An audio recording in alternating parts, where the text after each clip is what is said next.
Yeah, baby. Wonder if all my bad decisions get accounted in the algorithms. No statistician could dissuade me from my bigger vision. I know my occupation's quite an unlikely place in this world to occupy and talk about upon a daily basis. Our information's predetermined by some biased business. We all in sermon to silicon that push out lovely neighbors. I'm done with paper chasing, think I'm on to bigger banquets. This that full circle, new wave, energy on a Tuesday. Turn a blue day to a bright hue, yellow with a smooth A in hair, extra fruit, the brain. You can't move me, the music is man. It's a con job, but this grand. I'm blessed with a great hand amongst many that stank. And yeah, it took some hard work, but blind luck play a huge role. If they say that it don't, then they're feeding you fool's gold. And if I know one thing, the truth's home. Even if it's a tough thing to swallow, an even harder thing to hold and truly know without a doubt while on the globe. And even though that seems inherent, it ain't always so apparent. Dangle carrot, you ain't always gonna get it. But don't worry, it's a pretty February in a year with more to carry and more days is yet to come. Under the sun, taking the ferry to the city where the moment's extra pretty, like the people, like the idea that I keep inside my brain that isn't equal to the real world. All that stress ain't saving me, fear though. I swear to God I'm trying. Look, they pushing their demons down my esophagus, screaming the easy life, what I want always. Praise made up holidays, tell me that love is the answer just to boost this economy. Mine more so now, but I ain't following. I ain't a hollow man, I'm full of them fall winds. Take it all with a tall grin, and if you feel it, do it with me, and just sing what the song says. Take it all for what it is. It ain't all so big. So big. Take it all for what it is. It ain't all so big.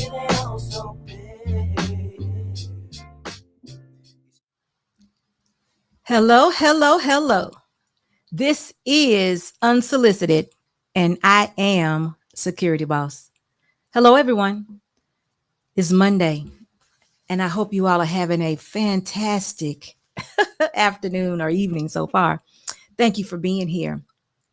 Listen, y'all know on Monday nights, it's me and my favorite co-host, Blackman Unfiltered. So let's go ahead and just bring them up so we can have a conversation. Hey, Blackman. How you doing? Can't hear you.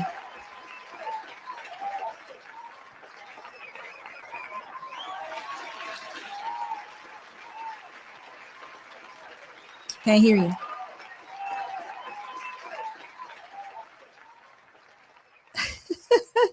You're muted.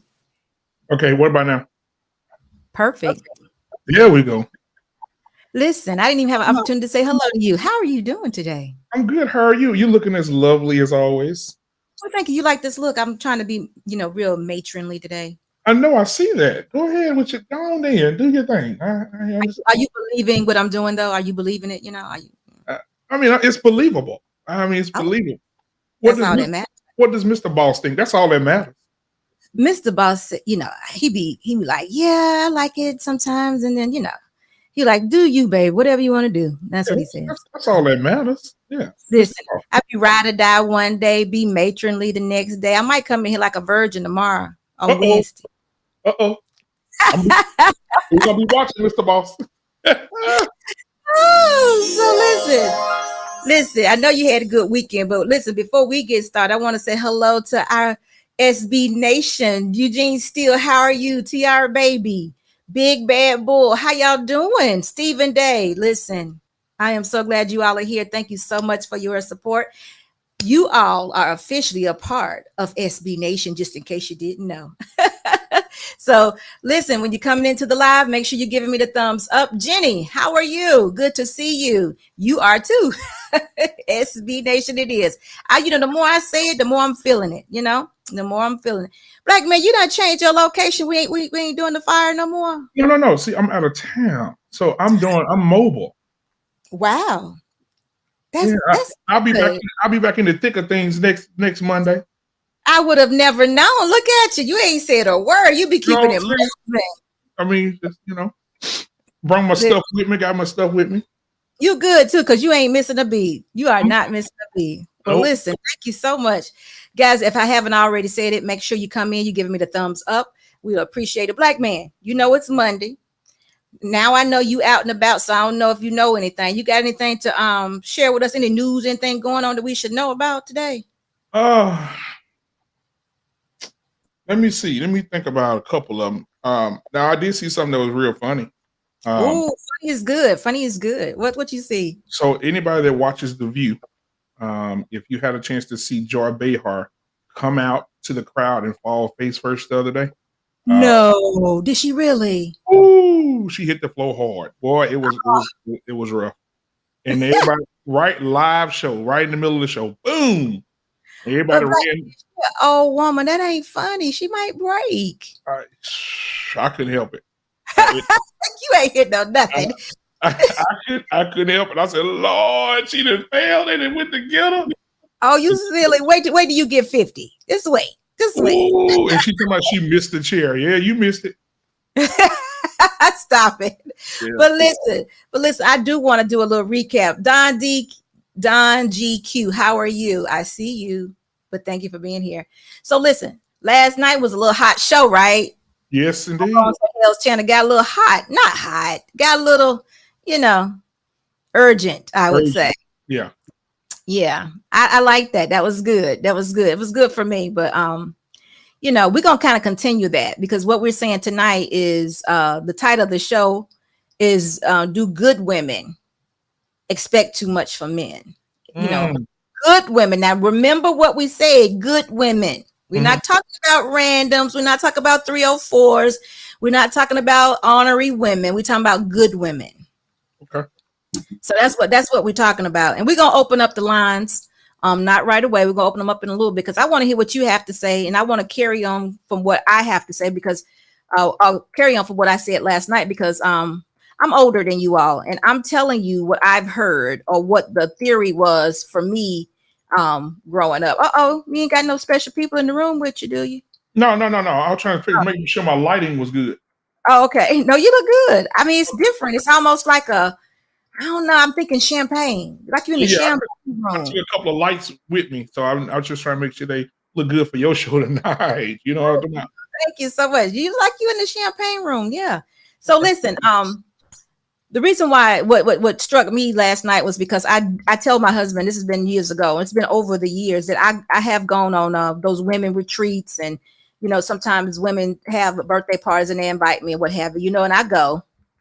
But how I always say I don't really have any good girlfriends, because I think a little different.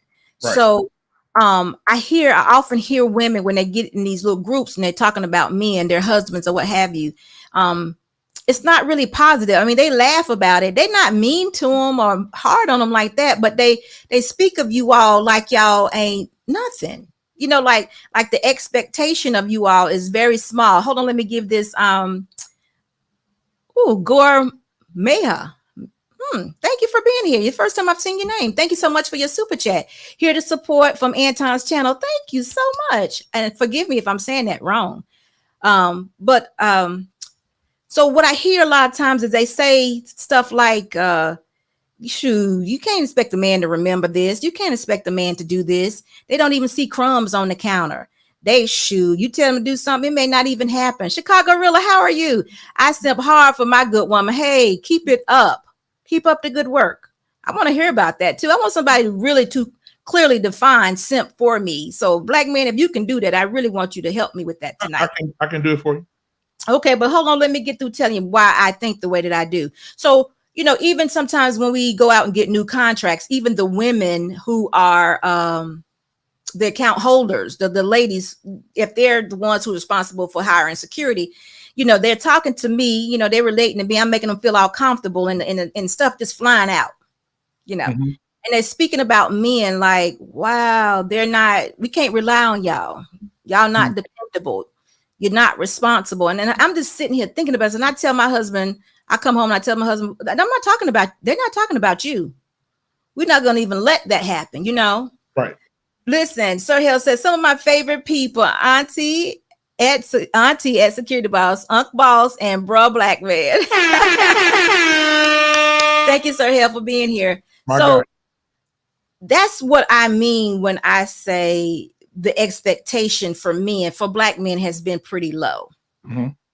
Okay, but I always encourage my husband. I always, whatever it is he wants me to do, I encourage him. If I give you a story, one day it was the first house we ever bought. We had some work doing some work on the house. We hired these two men to do the work. Two men came the first day and got the half and was doing the work or what have you. Didn't show up anymore. Upset me. I'm about to blow a gasket because I can't believe these people going to, just not show up. We done gave them half the money, whatever. The logical husband, like, oh, babe, don't worry about it. They basically worked, enough to get it off. But, but we're looking at an unfinished house. We're looking at things that need to be done. And we didn't have the history. We didn't have the history in fixing homes, right? So, I looked at my husband and I said, you know what? You smarter than them. Are you just as smart as them? You can do this. Don't even worry about it. You can do it. And my husband was like, you think I said, yeah, babe, you can do it. You can get it done. So he done took all the windows at the house, replaced the windows, done put new framing all around the house, everything. Hey, Hakeem, thank you so much for your $5 super chat. Hakeem. He did all of this. You understand what I'm saying? But he didn't know he could do it. Mm. But it was like, I said, babe, we done gave him half the money. We can't do all this again. They left the material, of course. And I just encouraged him. I said, you can do it, baby. I know you can. And from that time, anything that needed to be done, my husband was like, I can do this. I can do it. And he does it. And I always, whatever he says he wants to try to do, I was like, yeah, babe, you can do it. I encourage him right there. You need me with you? You want me to stand out there with you? Whatever, I'm there. Yes. You want me to hand you this? You want me to hand? So I'm always encouraging my husband to be excellent or to be the best he can be. Right. And I just think all men, not all, I think a lot of Black men have those qualities. But I just think that along the way, for whatever reason, women, we have said that you're not, or don't even expect that from you all. They just this, they just that. And that's where I'm coming from. And I consider myself a very good woman, but I want men to understand that they can be Black excellence. They can have these businesses. They can do what they want to do. They can be on their purposes. You don't have to cheat. You don't have to have the world and all the things that are in the world in your life. You don't. You can control that situation. Exactly. You have to want to do it. So that's where I'm coming from when I say those things I'm saying. So for you, go ahead and tell me what do you think about what I just said? Or do you even know about that? Have you even heard women say those things? Yeah, I mean, you hear them say it. I mean, the bread on the crumbs thing is one of the most famous statements. I mean, you hear that you've been hearing that for years. And that's why last night on Sir Hell, he was like, if y'all hadn't heard that, where y'all been? Right? Because a lot of women use that phrase. They came and they don't even notice breadcrumbs on the counter. They can't do nothing. They're not worth nothing. But as soon as you need some physical aspirations, you out here making yourself a baby mama. And so it's men are not good for anything until they're good for something that you want. Right. And so that's just the way I look at it. It's a lot of them out there that feel that way. So like you said, it's a lot of good guys out here. There's a lot of good women out here too. It is. But at the same time, I think the disconnect is, like you said, there's good women out here, but their expectations are just through the roof. I mean, it's. Okay, so is that what we're saying? Okay, let's talk about that because that's where we are tonight. So you do think good women, the expectation is too high? Absolutely, because they basically what happened to them was going back to something that I heard Kevin say. Kevin said that most moms send their daughters white moms send their daughters to school for a husband. Black moms send their daughters to school to be independent. And so getting it from that is that, okay, I'm going to be independent. I'm going to go get mine. I'm going to go get this. And when I get out of school, I'm going to find my career and then I'm going to possibly get married. Then when you get with that man, you want that man to have the same drive, the same mindset, the same. I need to be your leader and you need to follow me now. Right. So good women are saying, hey, listen, I'm a good woman, but you need to be on my standard. You need to be up where I need you to be. And some men are, if they're true leaders, that's not going to sit well with them, having someone telling them what they need to do. Now, encouraging and telling is two different things. You say you encourage your husband. Do I need to be out there in the yard with you? How can I assist? Not imagine if you would have told your husband, well, you want to do what? Oh, that's fine. But if you do it, you better do it right. You better not mess it up. If you're going to go out there and fix fix something on the house, you better do it right, or I'll have somebody else come in here and do it. Because because your expectations would be higher, and you will be, and when your expectations are higher, and then you want him to be on the same level as you, that's the kind of response and reciprocation you'll get, and that is a real thing. Yeah, it's got to be. Hey, Island Q, how are you? Oh, she has a good question. So, how does a good woman know her expectations are too high? When you're not married. When you're not married. When you're not married yet, or if you're married and your husband sitting in his car in the front yard for 30 minutes before he get out and come in the house to see you. Ah, wow. Listen, Anthony Anderson says your woman having confidence mean a lot to a man. That's us as men want to do more. It does. It does.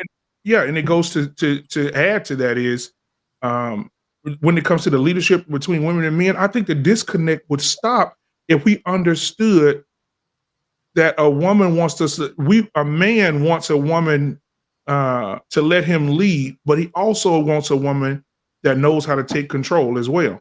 So it's a duality there. So I'm leading, but then in certain situations, I may need that woman to take control, but I'm still a leader. I'm not feeling less than a leader because my wife's opinion or something that she's saying or something that she's bringing to the table that's going to value us.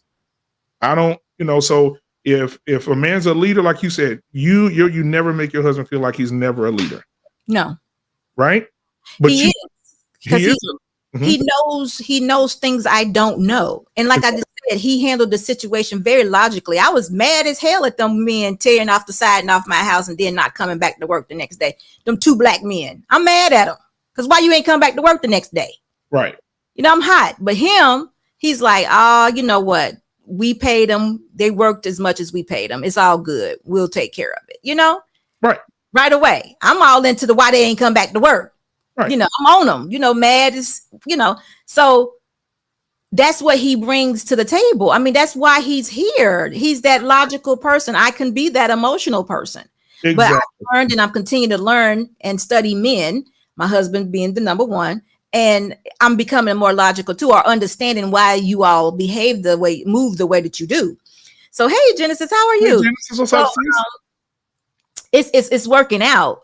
But Blackman, let me say this. I'm almost hearing you say this because it's tricky.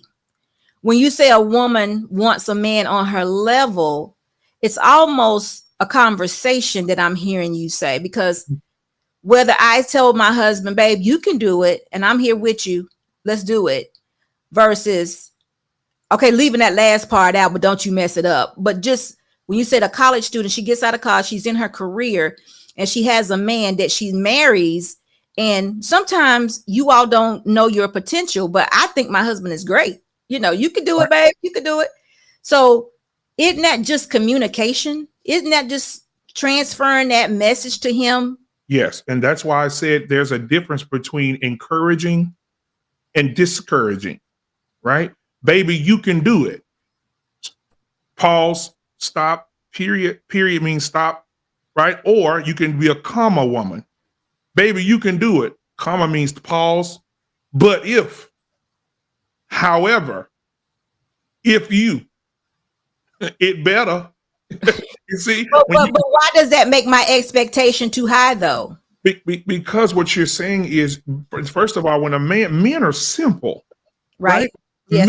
Men are also, the most dangerous thing is not only are they simple, but the most dangerous thing is their feelings get hurt quick and they don't get into their emotions. They ain't gonna show that to you. No, right. But on the inside, they're saying to themselves, wait a minute, did she just tell me I can do it? But then she also discouraged me in the same sentence. Right. Like, so she really don't believe in me, but she let me do it because it's something I want to do. Right. Right. So you have to have the woman that says, baby, I believe you can do it. And then like you added on to it, I'll even come out in the yard and with you and cheer you on while you're doing it. Absolutely. Absolutely. But most women, but there's a lot of women out here that are good women. Let's keep it. Come on. We're talking about good women. Right. We're not talking about the trash cans tonight. We're talking about good women. So Right. if a good woman, sometimes good women do get a little too independent.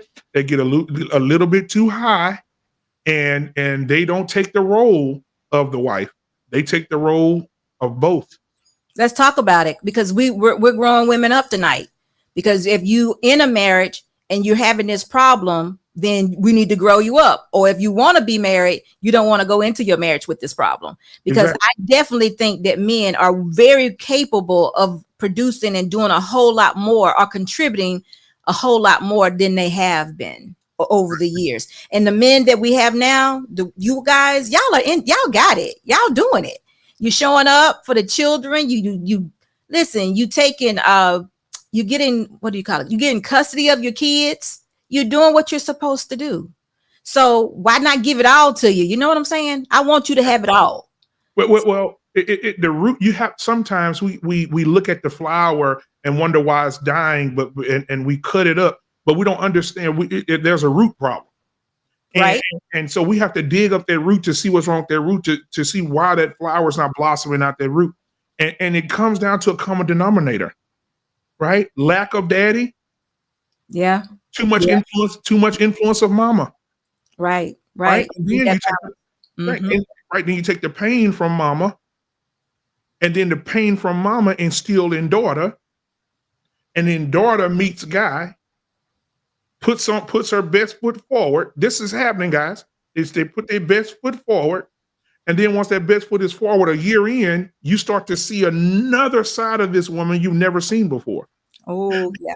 Because what happens is, you can sit a Mercedes Benz up for 6 months, it'll get rust.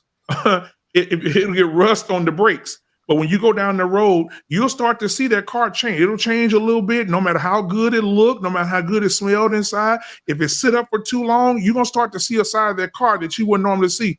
And so some of these women, they get comfortable, they get complacent, they're good women, but then it all goes back to the history of what mama told me. Mama told me to get my own bank account.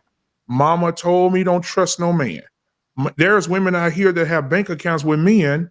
I mean, bank accounts secretly from their man. They have their mama told them don't tell your man what you make. He don't need to know what you make. Y'all don't put no money together with him. You never know when he gonna run out on you. And so you can't blame some of these women. You can't blame them because it was instilled in them. The seed was planted in them. And my grandfather always used to say, no matter if you plant poison or you plant flowers, either way, they both gonna grow. And so, go ahead. I'm sorry. No, and so with that being said, there's a lot of women out here that sprinkles that poison into their daughters. Sprinkle it on them. Hey, listen, don't you trust no man. If you be with one, you watch him. Always be curious. Always do this. Always do that. Make sure he don't do this. Make sure you don't tell him this. And then when they become adult women and they become independent, since their mama sent them to school for 4 years, they come home. I got a husband, and their mama said, "Hey, you got a husband. Remember what I told you?" So listen, there was a comment there from Rim Rise, and I totally agree with it. It says that women don't see the intrinsic value in men.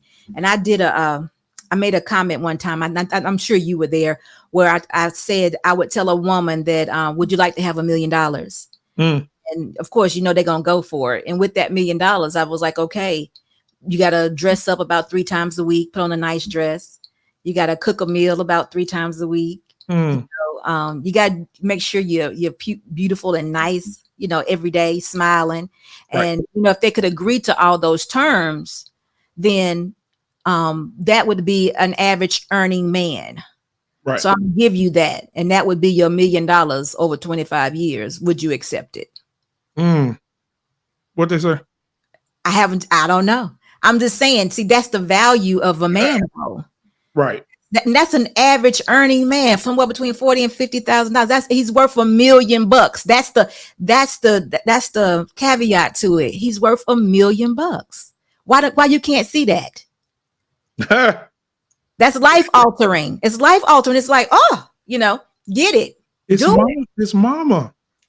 Oh, I cannot allow you to put that on mama. Not all of it, because my mama hated men. And guess what? You made a conscious She's a wife. decision. I did. That's what I'm finna say. But even though she hated him, she stayed married to her death, and she was a wife, but she did not. It's just all the things she went through. Mr. Awesome, over 25 years. Nah, they need that now. You're right. No, they don't need it now. That's not life. Unless they go out and get it on their own. That's not it. A man can enrich your life that much. It's $1 million. You guys are worth $1 million. And we need women to understand that. We need women to understand your value. But I think first I need men to understand that they're that valuable also. Because a lot of this comes from, I'm gonna tell you, my mom's hate came from a whole lot of extracurricular activities and things that my dad was doing through the relationship. She was a wife, truly. There was no cell phones, there was no tracking down, there was no Instagram and all of that, but she knew he wasn't at home, so whatever went on in her head, and he didn't do anything to correct it. You know what I'm saying? He didn't make her secure in the situation. There should have been a lot of conversations being held, and then it wasn't. So, but that was them. Right. But I just knew that every man wasn't my daddy. I knew every man wasn't. So whatever my mom said, I just knew it didn't apply to every man. So it was okay. I was good with not listening to her and adapting to that. My dad was one of the men, though, that came home and gave the woman all the money. Mm-hmm. So I never had to do the extra bank account, because it was, I think sometimes it was guilt that laid the money on the table. Right. So it was a little different. So I didn't bring her ideology or thoughts into my relationship. So that's why I'm saying to you, I can't hold the mothers totally responsible, because when you get a certain age, black man, you got to be responsible and accountable for your own actions, because you as a husband, you're going to hold your wife responsible for the things she does within your marriage.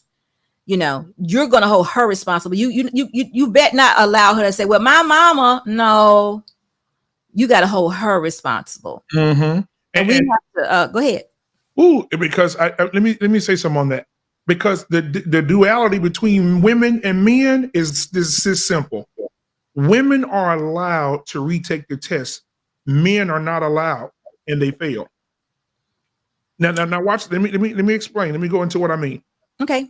A woman can go out and be promiscuous. She can go out and be trash. She can be drunk. She can be high. She can be on drugs. She can go through all these things. I've seen this with my own two eyes in my community. And this woman can be this bad of a woman, right? And the community brings her in. They love on her. They say, girl, we all been through it. It's something that women have gone through for years. We're here for you. We're praying for you. We're in your corner. We got you, sis. Don't you worry. God's going to make a way somehow. As we lay hands on her tonight, This is what the women get an opportunity to retake the test. Even though I've been promiscuous, they feel like I deserve. Even though I have 4 baby daddies, right? 4 baby daddies and 6 kids, I deserve. I have a level. I'm a good woman, right? I have these kids. I've changed. I'm a good woman, and I have high expectations, and I need this man to do this here. But you're not considering the man's coming into your life, taking on 4 kids taking on 6 kids that have 4 different baby dads, that he have to meet them all if he's a real man, and to make this, you have these high expectations. Now, let's switch over to the guys. We fail, right? There are men out there that are broken, that had no fathers that led them, right? Gave them no direction, right? No direction for going to college, no direction for starting their own business. Some men out here right now are broken, and they are not allowed to be broken. And even in their brokenness, they're not allowed to be healed, because there's no time for healing, because we have to continue to be perfect. And so when you get up every day, you're going to keep making mistakes. You're going to keep making the wrong turns. You're going to try. And then you don't want nobody to know you're failing, because failure amongst a man ain't good, right? Women, you weak. Are you this, you that, right? You don't make enough. You there are men out here that are making $60,000, $70,000 a year doing plumbing, and a woman comes into his life, he want to be with her. She said, you got to make 100. Hold on for a minute. Mr. Awesome, thank you so much for your $2 super chat. Mr. Awesome says, what are your thoughts on born again virgins? Oh, So listen, you want me? no, not yet. We're not going to answer that. I got to go back with you. We said we weren't going to talk about the trash can. You just went to the trash can. Okay. I don't consider that a good catch if you've already have established your life with someone else and had 4 kids. I don't consider that a good catch. I mean, I do think that they may deserve a man. I'm not saying that everybody deserves to be loved, but I don't think that's what I would call a good woman. Forgive me, ladies, if that's your situation. Now, if she's a widow and an older woman, of age, and she's had 4 kids by her husband and her husband passed away, that's totally different because she's probably established, taking care of herself, and just wants a companion. That's totally different. I think you were talking about a woman who's had 4 kids with 2 or 3 different daddies and things. I don't consider that a good catch. I don't. Right. I'm not saying she can't have no man now. I'm not saying she can't have no man. But that is not what I consider a good catch. Now, the church praying for her and saying it's going to be all right. I do believe the church. I mean, it's okay to do that. It's fine for her to repent, but she needs to change her ways. Exactly. And I actually don't think she should have a man until her kids get grown and gone. But that's me. So if a man were to fall into that, I do think he needs to show up understanding what he's getting himself into. Because it's 4 kids that do have to be raised. I would tell a man, don't do that. Those children need to be, listen, if a woman got 4 kids, her responsibility, and there's no father, her responsibility is those kids. It's not a man. It really isn't. They need to grow up. Kids need to grow up. They need to have their opportunity to grow up. Then once they get grown into an age that they are functioning adults and, can't be molded and messed with and all of that, adults, basically young adults, then mom can then live her life. And then at that point in time, try to find that man that can, take her to the rest of her life or to death. But I wouldn't advise any man to take something like that on. That is a bit too much. Mr. Awesome, we have enough. What? We already ready to super chat. So now, did you have something to say to that before we answer Mr. Awesome's question? Yeah. Now let me bring this into perspective here, because I'm telling you, my ear to the streets here. So there are women out here that are like we just talked about that we get into the born and again versions in a minute, but we have women out here that do have multiple children by multiple men. Right. And if you go down social media every day, you see them all dolled up with their hair done and their nice clothes on, breasts are out. They looking real nice, real cute, real trying to be real sexy, right? And some of them are. And what they think is, I've changed my life.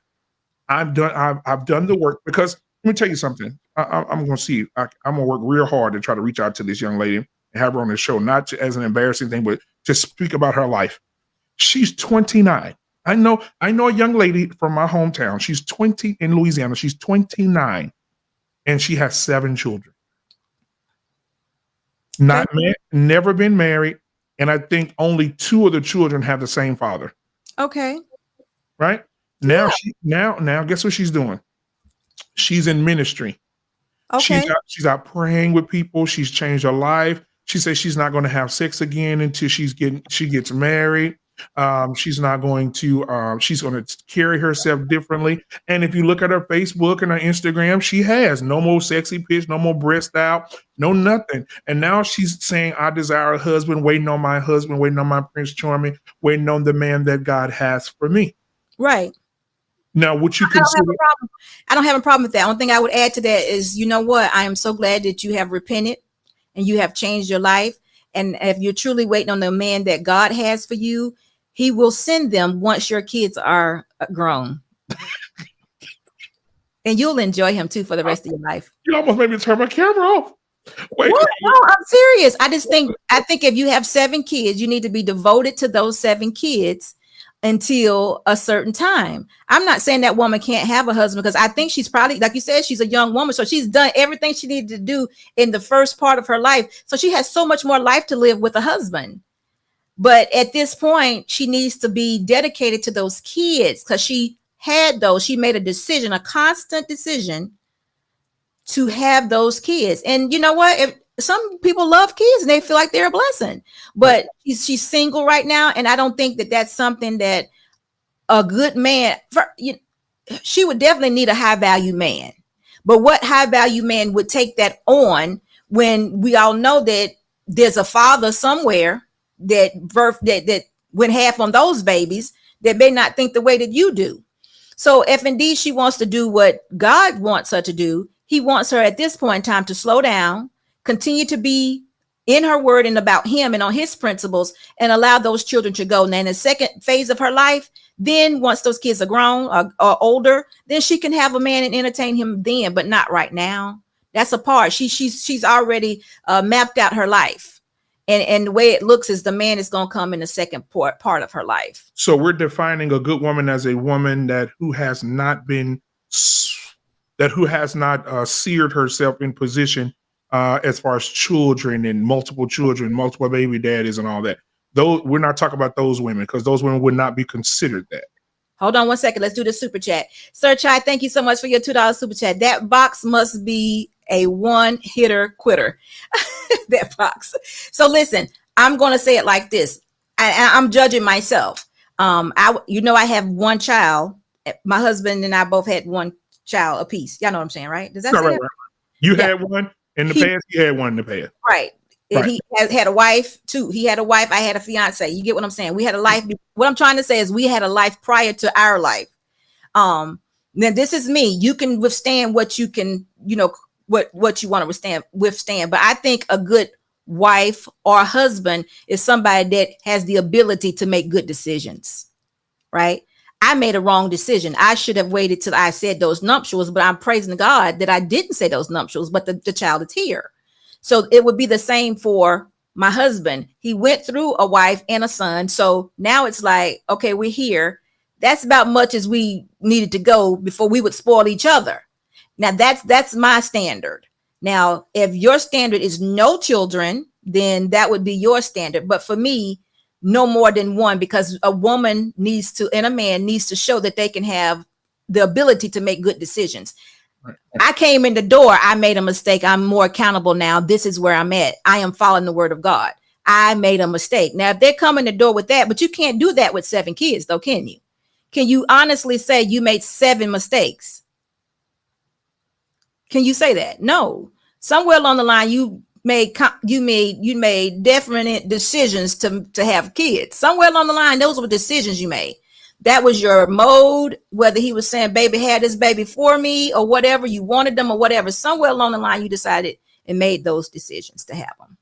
Mm. So that's what I'm not saying she's not a good woman. And I'm not even saying she can't be married. I'm just saying for a time, her dedication needs to be to her children. That's all. Mm. So did I answer that question for you? I'm not saying she's not a good woman, but right now she's not a good woman for a man. Right. And then, back in the day, it was more common for a man to take on a woman with multiple kids because that's what men did back in the day, and men had full control over that situation, right? So back in the day, you had men that would step up and go into families like that. But today, we talk about men today. Men today are not. They're looking at the men know now. I have options. Back in the day, the men didn't know that there were pyramids in Mexico. Now they do. And so they know that they have options. And but there's nothing, like I said, she's probably a good woman. Anybody that can recognize where they are is not where they want to be. I think that's good, So Mm-hmm. she could continue in that. Condemnia says, I'm late, was a good woman defined already. Yeah, but we could go over it again because we're not done. Blackman, did you agree with what I said as a good woman? Or Absolutely. would you have to? I'm just asking. No, I agree. I agree with you because like you said, we all make our bed, but we also have to lie in it. But Yeah. but it goes back to what I said earlier. Women are more forgiven for that. Now, let's flip it. If it was a man that had that many kids, girl, he been slanging meat from the free throw line. Girl, that meat pistol been popping. That's girl, and nobody want that man, that nigga, all them children. No, girl, can't come near me. It's a difference. The women look at men as disgust. It's a disgust because he been throwing that meat pistol around too much. But for the women, it's forgiveness. For the men, it's disgust. You see that? I see it, but then I don't. I'm gonna tell you why I see it. Because every time someone says something like that, I get this example of that one fella that's from Atlanta. His name is Jay. Jay has 36 kids, and Oh, I know. I saw that. I did. and every mama know about the other woman. Yep. And that wasn't discussed that they had for Jay. That's not discussed. They love Jay. Now, you know that there's some dysfunction going on. I even would say almost mental illness, because these were beautiful women. These women could have men. Yes. Right? Fine. But they loved Jay, right? And Jay has 36 kids. So I'm going to have to give you some pushback on that, because I don't think that, and I don't know everything, but I don't think it's discussed. Sometimes I think it's, I want some too, or it must be real good, or I can change him. I can change him, or I can be the one. Even though Jay had 36 kids, 15 women, there was still another one. Jay was with some other woman at the time. Yeah. And she probably felt like he gonna marry me. But why would you want to marry a man with 36 kids? Yeah, when I saw it, I said, no, this got to be scripted. Ain't no way. No, Jay had 30, and Jay was a good looking man though. So I'm not going to agree with you on that. I do think that there are women out there that will accept. You know, I was looking at what was it called? Married at First. No, the one that they get together and they bring the family to the house. Yeah, I know what you're talking about. And the families have to meet. Yeah. I was looking at that the other day, and there was a man on there, and he said that he had 6 kids. Now, for me and him couldn't talk no longer, because I'm saying, you got 6 kids, you can't have any money. I mean, what can I don't want to be the mother of 6 kids. See, if you're going to do it right. See, we don't take life serious though. You know, people just, they enter into relationships and they be like, oh, he going to keep them 6 kids away from me. That doesn't make any sense. If Blackman, you got 6 kids and I'm willing to marry you, I am going to be stepmother to all them 6 kids. They come to the house. We having picnics. We going on vacations. And I need to know if you got enough money to hold on to that. Because if not, I may not need to enter into this relationship. But it's not going to be your 6 kids going to be over there and your wife is going to be over here. It's not like that. A marriage is the coming together for me to be one with you. Yes. Yeah. So that means I'm taking on everything that you have. So, so that's a real thing. You can't.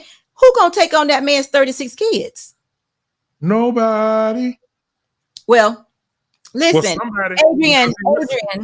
Adrian Nadd says, so what? He's good looking. I say the same thing, but the man got 36 kids and 15 baby mamas. And guess what? They all knew each other. And been slanging them, meeting all of 15 women. And guess what? If you don't know the story, go and watch it. Who was it? Was it Oprah? No. It was Ayana. It was Ayana. Yeah. Yeah, and they were beautiful. They're beautiful women. When I say beautiful women, I'm saying women that can definitely have another man. Yep. And some of them were still to this day fighting over him. You remember that? Yep. And guess what else though? Them good old girlfriends, how they do you? A couple of them was friends, wouldn't they? Yep. How about that? And I wouldn't be surprised if there ain't no freaky deaky going on between multiples anyway. Well, they didn't say anything like that. I'm pretty sure they would have put that out there if that was the case, because they was telling everything else. But the man didn't even know all his kids' name. You remember how he tried to remember them? 36, y'all. 36 kids, bro. That's a lot.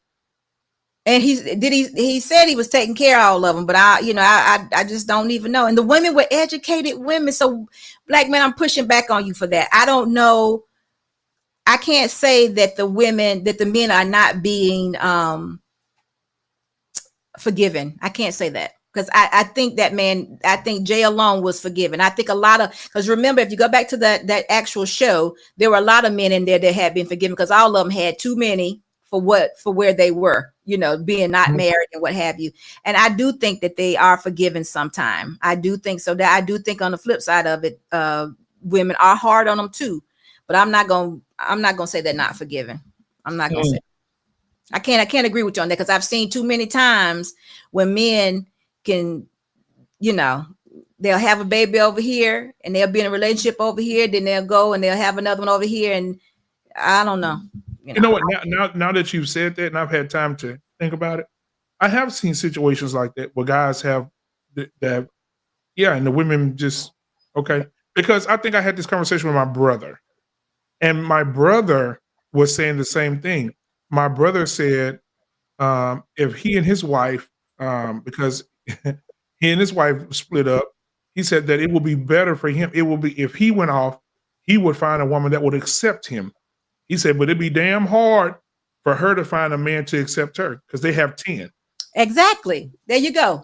He got the same 10, but he could find him a woman. That's what I'm saying. Right. Yeah. So Yeah. why, exactly. Think of it like that. So I'm Yep. not agreeing with you on that one, Black man, because I've seen it. Women will accept a man, but a woman can't move too fast with 10 kids. You're right. Yep. So listen, It'll be the Home Depot effect. I always say that because a lot of women say, I can get some penis. I can get some penis. There ain't no problem. Yes, you can. And it's the Home Depot bucket effect. When I say you can go to Home Depot, buy you some buckets, the same thing I told my sister, you can get buckets of penis, but who's going to commit to you and marry you? right. So listen, Danny G says good women do not have too high of an expectation. Love is simple and love is not a feeling. He's saying the expectation is too high. I actually think that I don't think the expectation is too high either, because I see it in a different way, but I do understand what you're saying too. Mhm. But I think it's more so of for me, it's letting you all know that you're special. You have the ability, because I see so many men that are in despair and just do whatever, Right. They just don't care. Like Jay. If Jay thought he was special, would he still have 36 kids? He don't think too much of himself. Well, all he think is that. All he thinks about is Sex. the buckets. Buckets of me. The Yep. buckets of penis. I mean, he's leading with it, he's ending with it, and it's in the middle. That's all he got. Yeah, but did they go into? She did go into his past life, didn't he, with his father and his family? And No, how did she? I don't recall. I don't recall. I think she did. Yeah, something happened to him when he was a kid. Oh, okay. I don't recall. Yeah. Okay. Yeah. Okay, so Miss Creative, how are you, Miss Creative? Miss Creative. Miss Creative says single women don't want any of men now. We want a quality man, a man who has a kind heart and doesn't hate women. And then she laughs about it. You know why she's saying this? Because men, y'all coming off real strong now towards women, and you can't, it's almost like you don't even recognize a good woman. And that's what I'm talking about. It's so strong. I get frustrated about it because I know there are a lot of good women out there, not perfect women, but good women, just like myself. What I hear today, I would have been totally disqualified because I had a relationship prior to my husband. So if I didn't have my husband, then men would be like, nope, not you. And I'm a good wife. I'm a good woman, but someone would have totally missed it because you wouldn't have given me the opportunity because I had a child prior to my husband. And let's break down that. Go back to Mr. Mouse. Go back to that comment Miss Creative made. Let's break that comment down because it's important that we break that comment. We got to break it down. It's important we do that. Let's see, can we find it? Yeah, Miss Creative. Single women don't. Yeah, you know how it is trying to find these comments, right? They keep rolling. Yeah. They rolling. Yes, she said. Single women don't want any old man. There it is. Don't want any old man. Yeah, so let's break this down. Single women don't want any old man now. So let's pause right there. The thing about it is, Miss Creative, my sis, I love you. So my thing is this. Right now, the options right now for men are so high. You probably won't, you're going to probably have some women, not all, are going to have to settle for that old man. Because you know why? Because men out here now, like Security Boss just said, men right now, they're looking like, okay, what do you bring to the table? See, some men out here right now, they're not concerned about sex no more. Sex is not. Wait a minute, though. Well, that to me, that takes them out of the old man situation. That's special, right? But what women don't. Security Boss, you were born on another planet. I'm talking about the women that were born on Earth. When the women on Earth, all of them ain't gonna get. All of them, most of them have to settle for old man because some of these men are right now asking questions and it's offending Black women. Well, I am the table. I need to understand what the old man means. Any old man. We need to dive into that. So Miss Creative, I hope you're feeling good today, because we're going to drop this link in a little bit. And I want you to explain that to us, because I'm saying to women, we need to make sure our men don't think they're just any old man, because they may not be. May not have someone to tell them that they can do this, or to have the expectation in them to do better. I mean, but if the man is working and he's taking care of himself and he doesn't have a whole bunch of kids, isn't that a beginning? Or what should it be? I'm asking. I mean, look, it like, again, all right, again, you were born on planet submission. They were born on planet Earth. I'm telling you, Earth is something different. And then Black man, if you're saying that, and the comment is going away, but listen, Miss Creative, get it together. Girl, get it together. We need you up here. We need you up here. Because I need to hear about old men. But Black men, if you're saying what you're saying is true, and I'm saying any old man, I got to see what that looks like for a woman, because y'all could be saying, like you said, what you bringing to the table. So if you bring it to the table, I need to hear what any old woman would say. What would it be? Oh, she just put another comment up there. What did she say? She said, you're exactly right, Black man. But if any man asks me what I bring to the table, and we have been dating and conversing, you don't know the answer. Shoot, I don't either. Next. Okay, that just confused the hell out of me. Okay, listen, you can't do that to me. You know I don't do the lines. I like conversation, but so y'all been talking. Well, wait a minute. So you talking to him, and he any old man, and he's been conversing and dating you, and he don't know what you bring to the table yet or not. But are you saying you are dating any old man? I mean, are we back to that again? I want to know what made him any old man. Well, let me define it. How are you? Rick says women's expectations should be character first, but women look to money. Oh, huge mistake. Rick, how are you doing today? I don't know if you're right or not. We're trying to get Miss Creative to give us some insight on this any old man. But to answer your question though, Rick, to expound on that a little bit, these days men tend to lead with their money because someone's told them that's most important. Would you agree with that, Black man? I agree with that, but I also agree that that men lead with their money now because they have been influenced by influencers that have told them that they're high value men now, and they don't have to put up with nothing. And you can choose the woman you want, and you have options.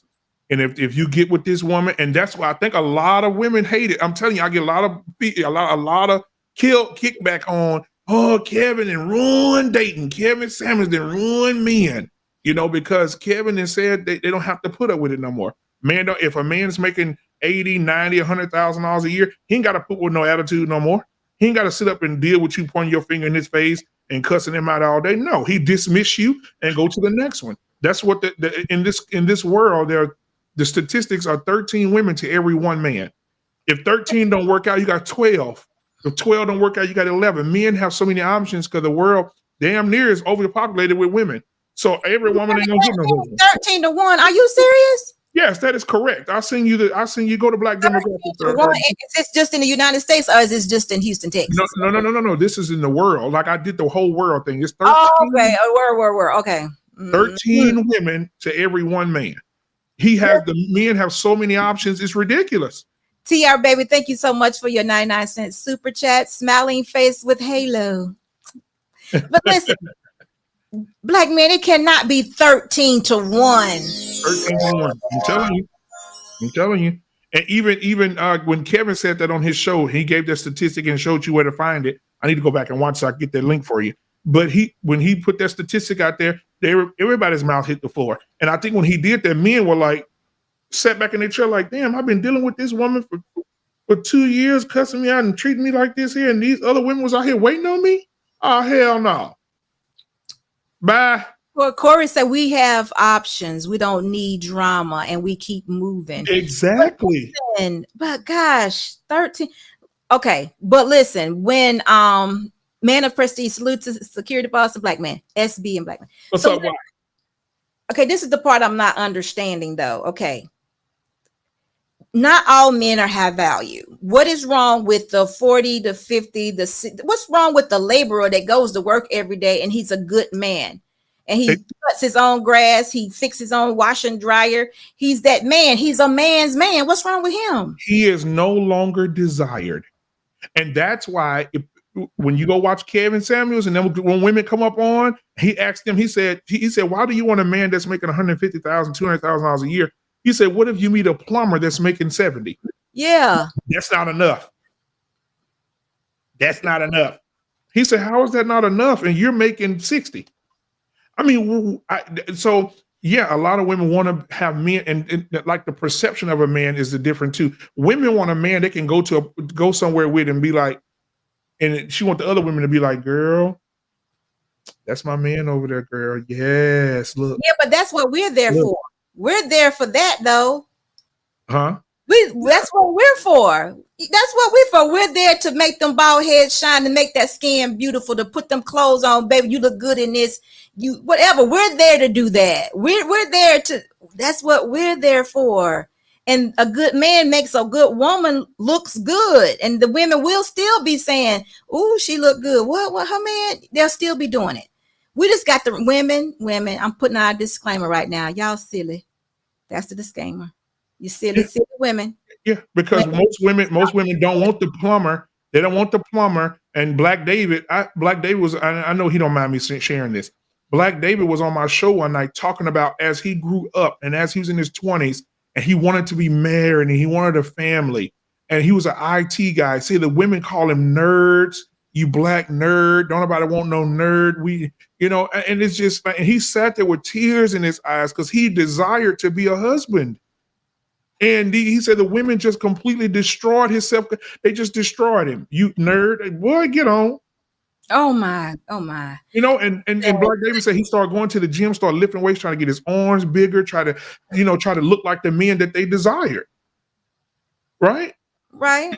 It wasn't about his education. It wasn't about that he was a hard worker. He was in the IT game and he's making way more than some of these guys that's cut up in the gym. It was all about fashion, how you look, how you dress when you go out. It's all about that. So, I mean, Miss Walker say this is not most women. And I don't think it is either. I don't think it is either, no. But there are some silly women out there. Miss Creative, listen, we get ready to drop this link because I want to talk to some of these women because all these women in this live in this chat right now are saying they don't agree. That's not them. They agree with me that there's some silly women and it's absolutely ridiculous for a man to turn away a plumber, a man who is self-employed. What? Ain't no way in the world. I like to see men work.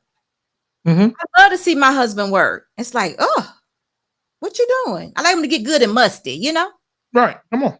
It works. Why would you want a man to smell sweet all day, every day?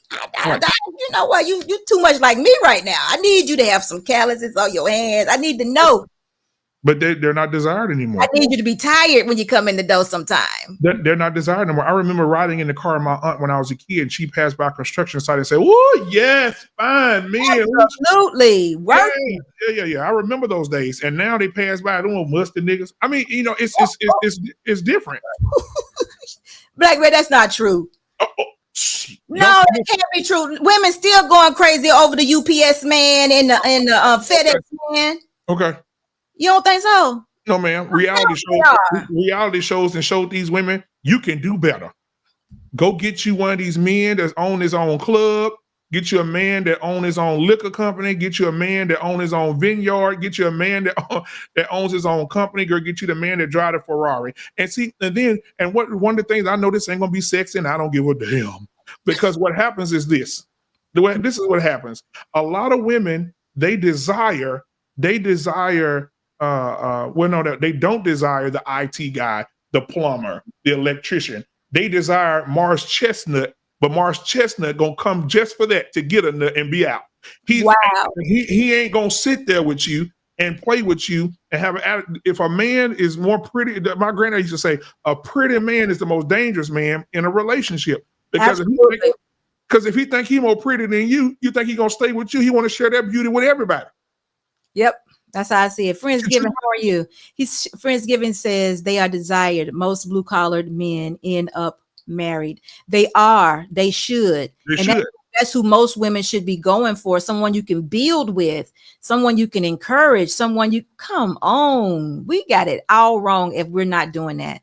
Yep. So listen, the link is going to be in the chat. I want some of the ladies, I want you all to cam up. I want to hear what you all have to say, because every woman in the chat right now is speaking like me. Ladies. So I don't know where these women hanging out yet that need to have the what do you call those men? The metrosexuals. Is that what you call it? Yep. Getting their nails done when you go. Getting their nails done when you go, looking at the same dude you looking at. Oh my, I don't know what you're talking about. Oh yes. It was just we're gonna be honest. Let's be honest. We grown.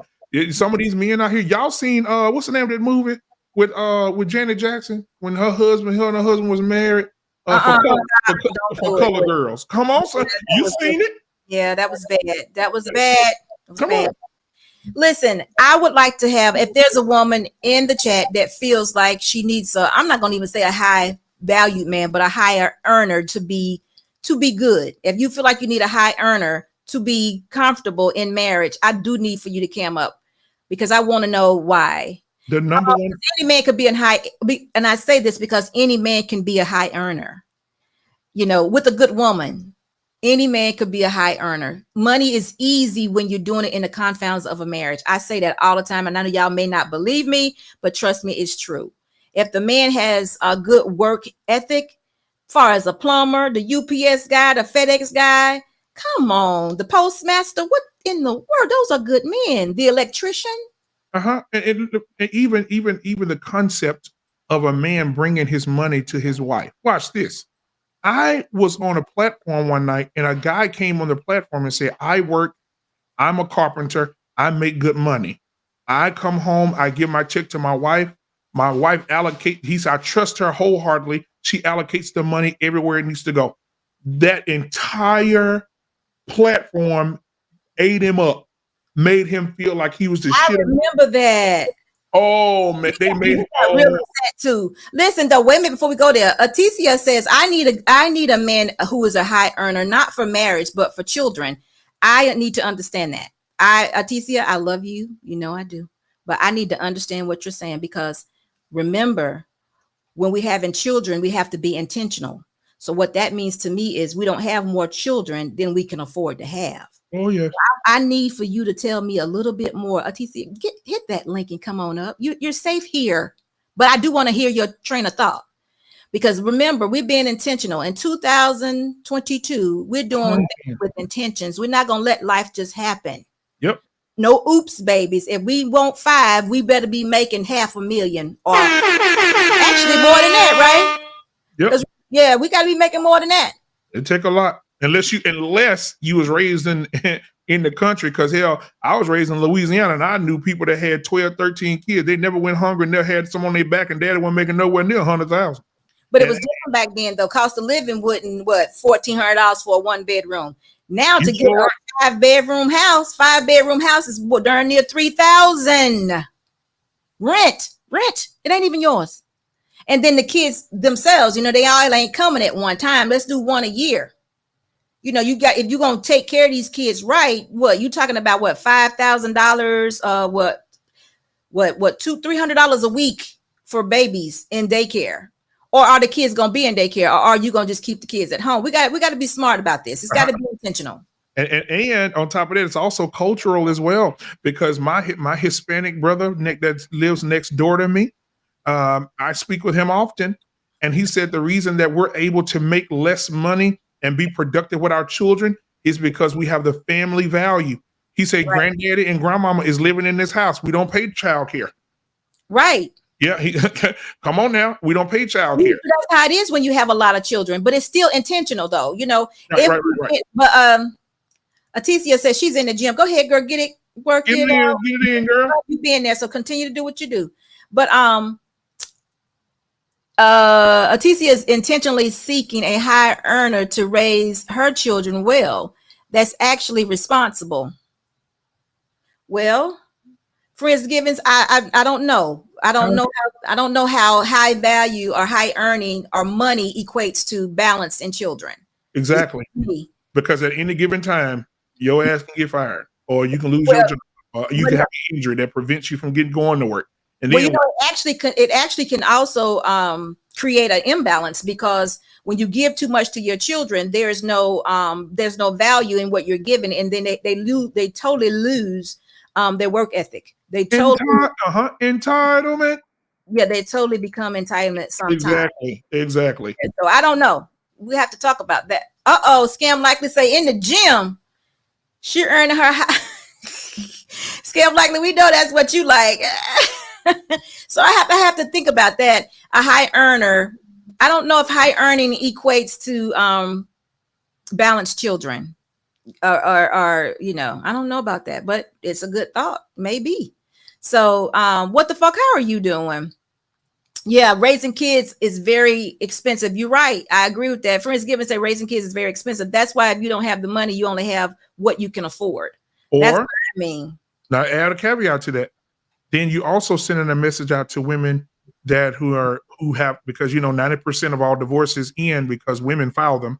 So men ain't leaving, it's the women. But I will say this, for the women that are out there right now getting divorces with multiple children, they have to understand that this world gonna be very cruel to you trying to move on. You got 4+ kids, 4, 5, 6, and you trying to move on with your life. You leaving you just imagine the divorces are happening right now because of a misunderstanding. Just imagine relationships that are breaking right now, that all you have to do is sit down and have a conversation, and you rather leave, and you 40, 50, 45 years old. Hell. No, you don't leave. That's death do us part. Chris Senior say we live above our means, so that's why they want high earners. Exactly. So, okay, you know what? Now let me tell you something. Living above your means is what puts stressors on the relationship. It can ruin a relationship because you have all these things, and if something like Blackman said, if you lose your job, if you get in a car accident, if something detrimental happens and you are above your means or haven't made the correct investments, then your relationship will be stressed automatically. So listen, guys, when you're coming into the live, make sure you give me the thumbs up. If you have not subscribed to the channel, make sure you're subscribing to the channel. And also for my co-host, Blackman Unfiltered, make sure you're also subscribing to his channel.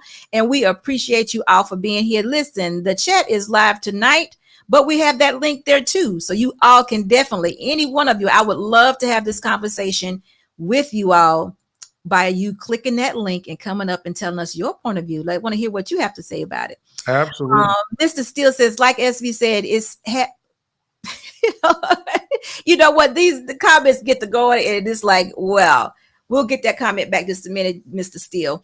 But he says, like SB said, it has to be intentional. You're right. When you are a couple, when talking about bringing a child into the world, both of you have to talk it over. You have to look at what income you bring. I mean, you absolutely do, or you will be knocked upside the head with some expenses you did not know about.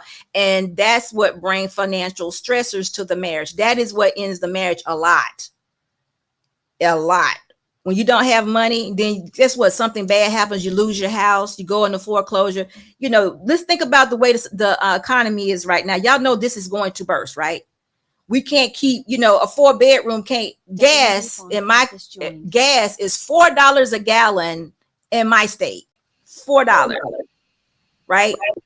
That's almost, when I filled up our truck the other day, it was $80. It's probably $100 now because it was not quite $4 then. But that's a whole day's work for some people, right? So what do you do when things get like this? You know how much stress that is? You got to put $100 in your gas tank, and you still got kids you got to take care of, or a wife you got to pay your light bill, whatever. You know how that's stressing me out right now just thinking about it. I'm trying to invest in some horses. This damn gas too high. Well, we're going to have to start walking there. We got to go everywhere we got to go. I've been riding. Yeah, I've been on horses my whole life. I grew up on the farm. I need a horse or something. Listen, $3.89 in Texas. There you go. What the fuck? How are you doing? $5. Corey, are you kidding me?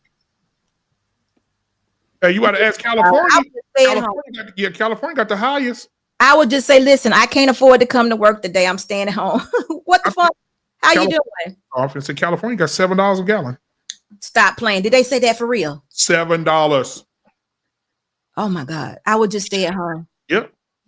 I wouldn't go nowhere. We'd be eating peanut butter and bread, and that's because I'll be scared to spend my $7 a gallon. Oh, no.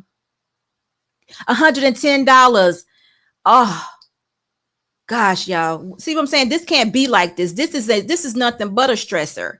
And then even on top of this, you got people who are being a part of this great resignation and not. What happened to what the fuck? Did he just go? What happened to him? I don't know. I was just getting ready to ask him a question. Anyway, he'll come back in a second. I think we just lost. But then you got people with the great resignation. And then we're talking about this is nothing but stressors that you could have on a relationship because it's time to go back to work. You know, and $7 a gallon, $4 in Alabama, y'all. It's $4 here too. My goodness. This is scaring me. These are stresses to me. Of course, I'm not going to stress out my husband because we've been together for so long. So we've been through things like this, but I can't imagine a new relationship, a new marriage having to withstand these type of things. And then if you haven't already bought a home, buying a home and your one bedroom is $1,500 or $2,500 a month for rent.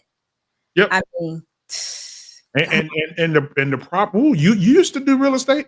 This real estate is a food now. Ooh, I still do real estate. I'm mad about doing real estate. I love real estate, but I'm just like so outdone with real estate because I'm like, oh my God, these people gonna come back in 5 years and get mad at me. Listen, we got this super chat from Mr. Awesome. Mr. Awesome, you got a $10 super chat. You know what you get? You get the Money Line song. Money line, I'ma run it every time. Give me mine, going up, need no decline. Money line, I'ma run it every time. Give me mine, going up, need no decline. Yeah. Mr. Awesome says high earning men work 80 hours per week.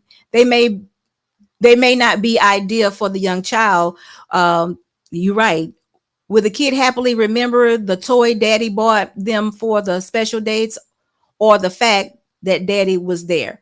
Let me tell you something about that. I've been seeing people on the Instagram and throughout the YouTube and things like that when they be having like parties that they say be $2,000 for 1-year-olds, right?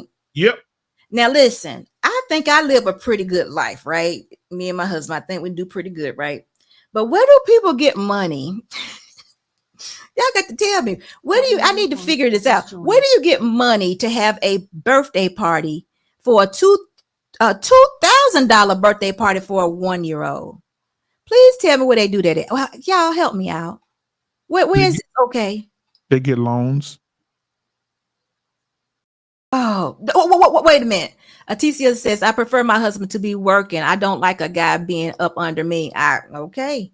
I see that. Wait a minute, Blackman, did you just say that you get a loan to have a 1-year-old, a $2,000 party? I know women who have taken out loans to have birthday parties.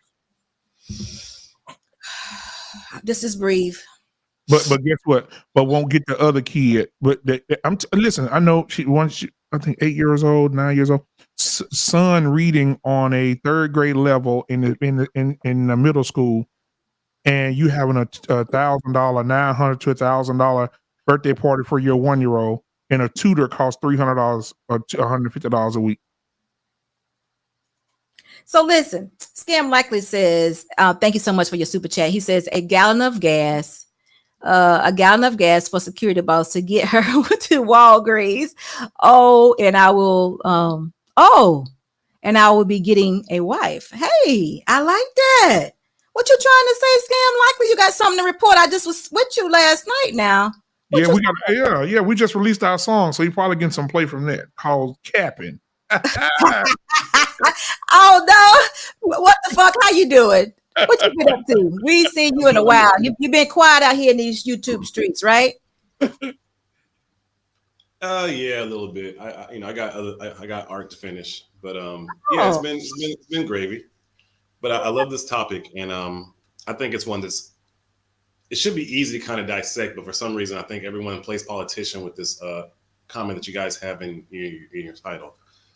But I mean, I do think that that's probably the main issue, is that too many women have their expectations in the stratosphere that's not reality. And that's kind of the cruxus of this entire argument of this so-called gender war. We just want women to kind of get their expectations down so we can actually have relationships that last for the rest of our lives. And I think that's really impossible damn near in these days to get, because it's not so much marriage is the goal. The goal has to be we spend the rest of our lives with each other. And yes, marriage is supposed to be that, but I think that even gets lost in this conversation. It's like marriage is part of that goal, but the goal is truly having that person that's going to watch you die, having that person who's going to be with you for the rest of your life. And in order for that to happen, women have to lower their expectations. Okay, so stop right there. Remember, it's two things I want to ask. Remember, in the title of the show, we said good women. Okay. First. Second thing is, can you share with me right now an expectation that someone put on you in dating or whatever, your relationship, that was too high? Can you give me one right now? Listening to her stories constantly. No, let me be a little more serious. Come on now, because you're talking about somebody you're trying to marry and be with for life. Y'all talk a lot. Marriage. But we got distractions in these streets. We got Netflix. We got video. Y'all talk a whole lot. And Chris Rock had a bit saying that his grandmother and grandfather did not speak to each other the same amount of time that him and his wife, who divorced, spoke to each other. I think that the crux of that's real. Listen, marriage is for better or worse. Come on. Richer or poor. So now tell me what it is right now, that an expectation that someone you were interested in or that you was dating was too high for you. I need to know. Tell me. Give me one thing. Okay. The expectation that I have to be on beck and call and listen to everything that they want to say, being from social media, being from telephones, I think women truly believe that men are supposed to be on beck and call to listen to them at any given moment. And women, I'm a firm believer that women need to have like their gay guy friend to talk about shoes with. Like, have your friends, because I don't want to be privy to every single conversation that you want to have. And honestly, I think a lot of times it's too much for men to deal with. Okay, so let me understand this before I say anything. Yes. You're saying that the expectation that was put upon you that was too great was that a woman wanted for you to have her attention and at her beck and call and wanted you to be there to listen to what she had to say. You serious? Absolutely. That's it right so there. Serious. Okay. I'm so serious. Okay, so I'm gonna tell you something. As the man in charge, that's a simple conversation, babe. I can't talk to you all day. We can't do this. You know, you got to get you a hobby. Are we gonna open up a business? I'm gonna lead you. I'm gonna do an example. I'm gonna go out here and fix the car. I'm gonna go out here and do this. You could have taken care of that. I need something better. That is not an expectation, because remember, when a woman and a man get together in marriage, you're becoming one. When that woman adapts to you, when she adapts to who you are, she'll probably leave you alone. But she may not know in the beginning that you don't want to have this kind of intellectual conversations with her, or, you know, but you know what? That just seems strange, because in the beginning, when you're learning your spouse or when you're learning that woman that you're interested in, you talk all the time to each other because you want to know everything.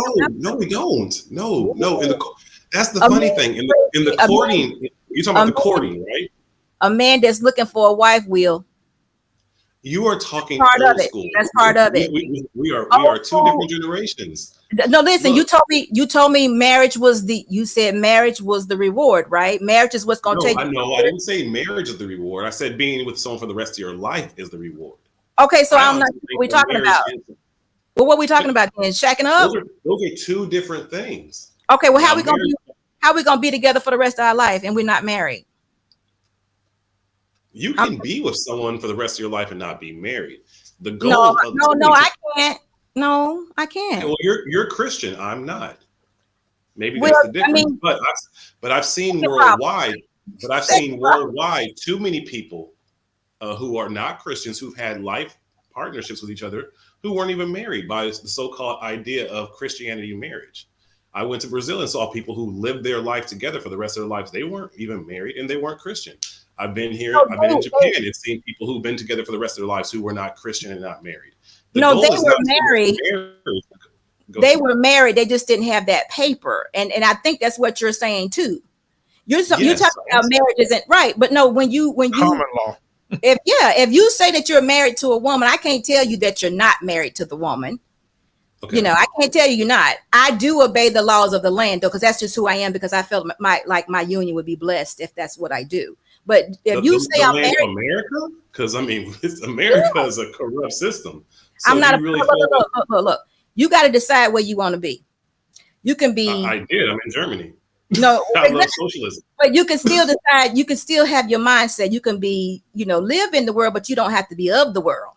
You can still run your life and your marriage situation the way you want to. You can't let the world dictate how your relationship with your woman, be it married, screw buddy, whatever it is, you can't let the world dictate how that's going to be. You have to decide how that's going to be. And that expectation that you gave is very, that's not a good expectation, because that's something. I think it's a very logical expectation, because it may be, but communication can get rid of that.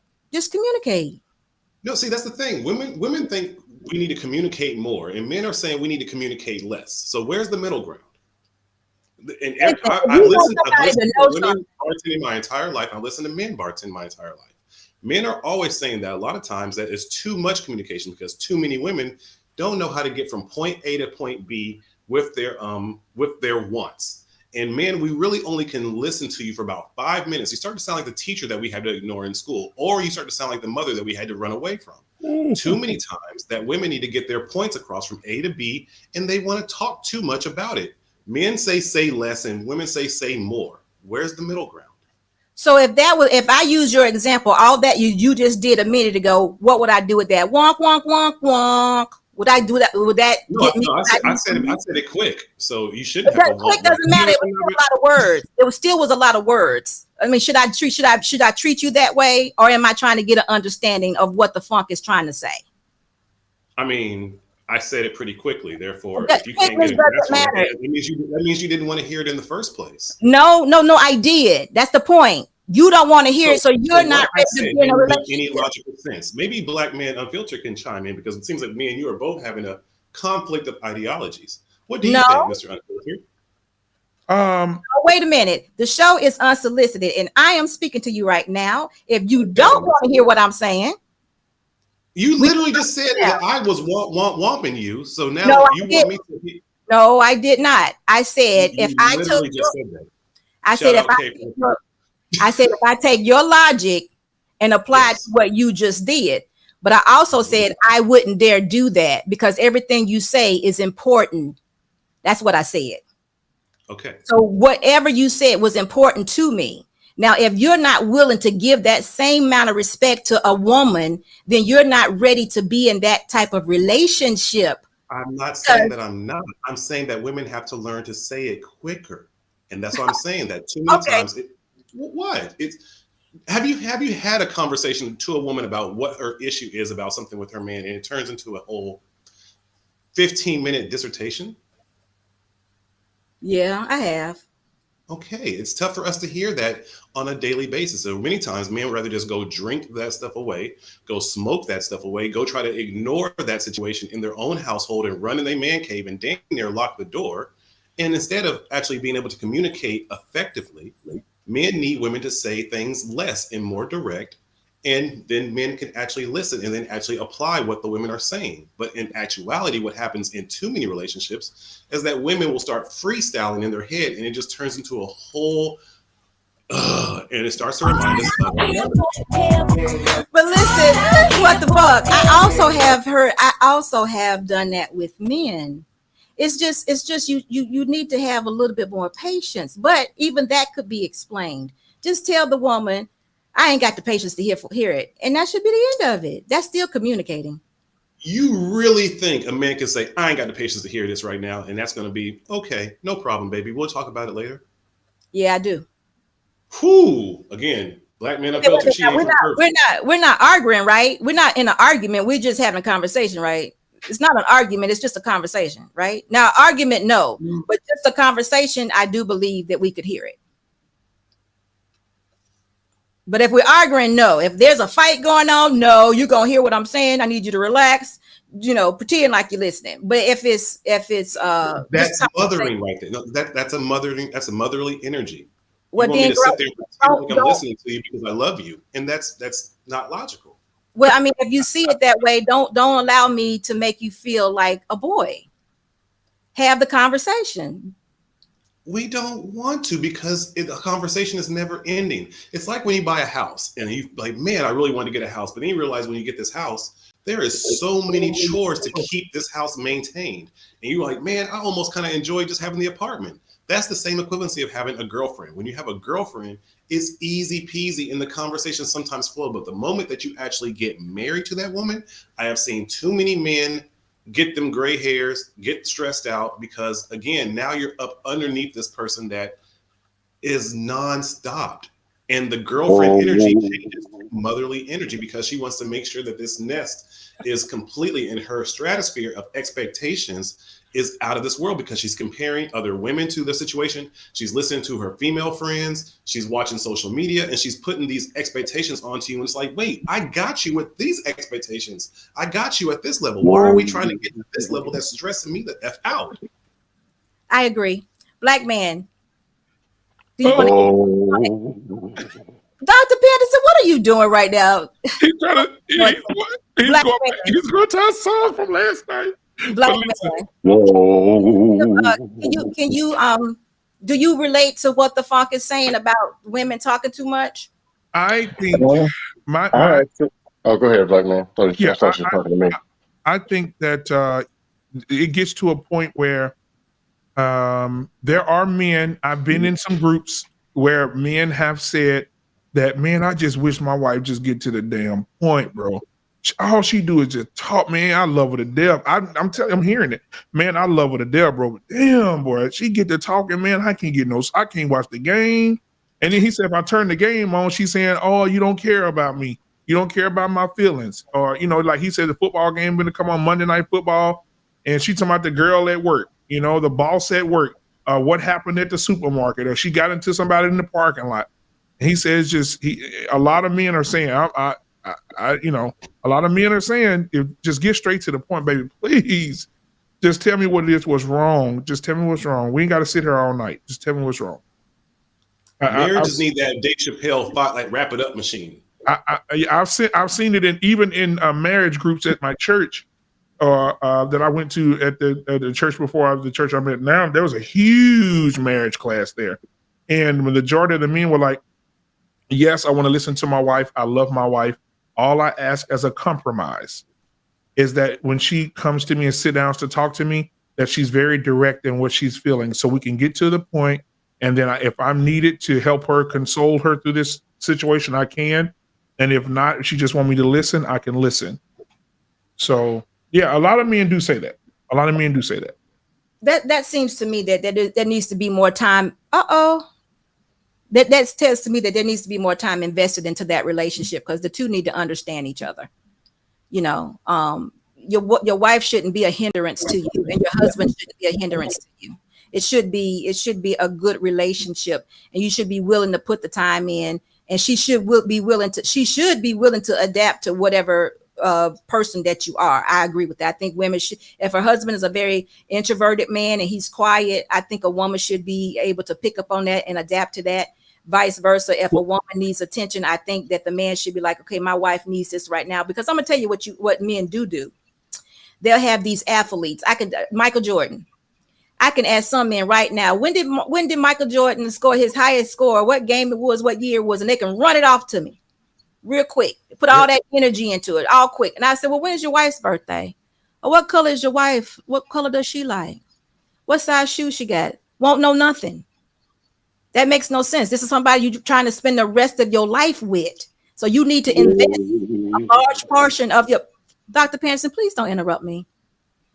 You need to invest a large portion of your brain into finding out or knowing your wife just that well, and vice versa. I think she should too.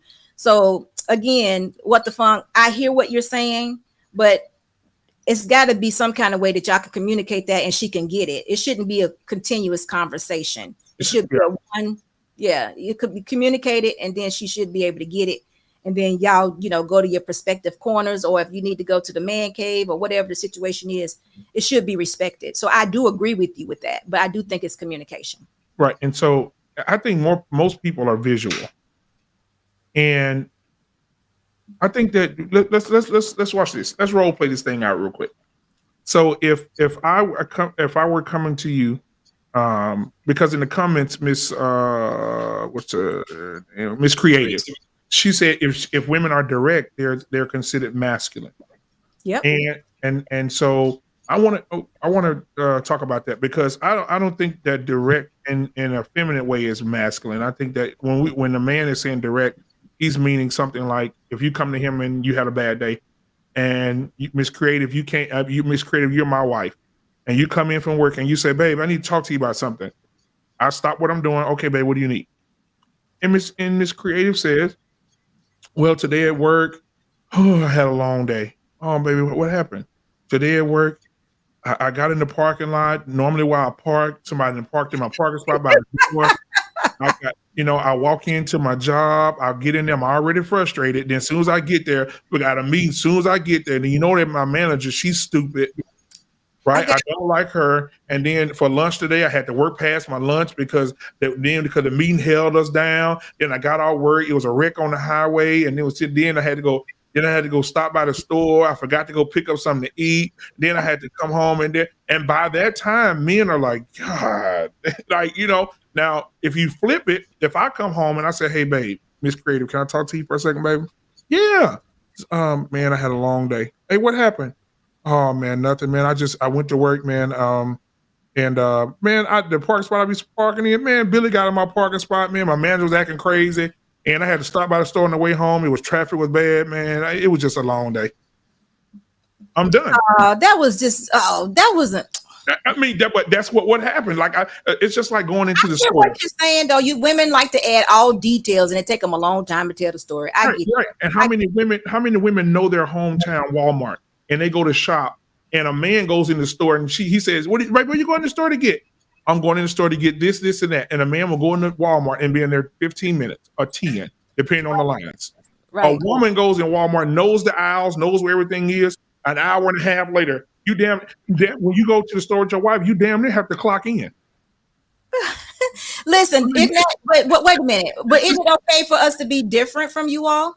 Yeah, by yourself. I mean, if you want to go to the store by yourself, like if you want to go shopping, and you want to go, just let you know what's up. Let you know. Don't say I'm going in here for 5 minutes and take an hour and a half. Yes, I agree with that. I agree. But I do have this question. Wait a minute, what the fuck? But don't say I'm going to watch one football game and then be all night watching football games too. That's tough. If that man tell you he's gonna watch one football game, he needs to start being more honest. He's lying.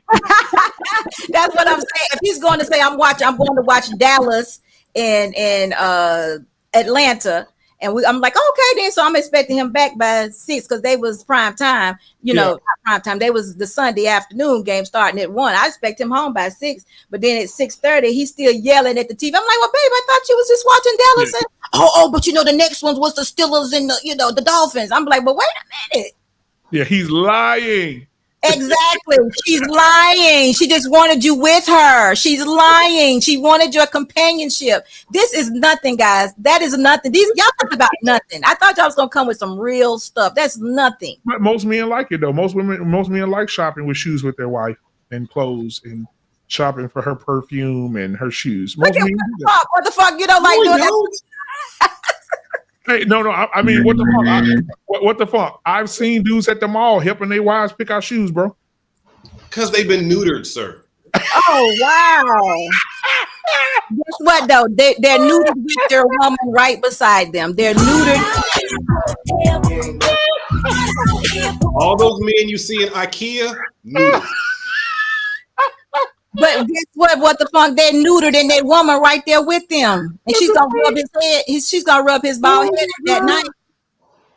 No, the woman is right there with him. Yell at him for not being able to put the furniture together quick enough. She is not rubbing his bald head.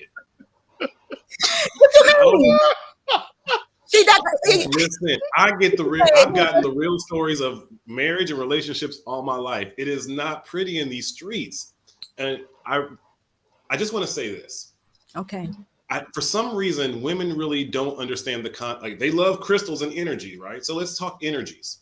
If a man has his energy at a base level green when he's at home and whatever he's doing, he's watching his TV, he's in his flow, he's in his mode, and a woman's had a bad day, I think it makes more logical sense for that woman to work out her bad day and come home with green energy.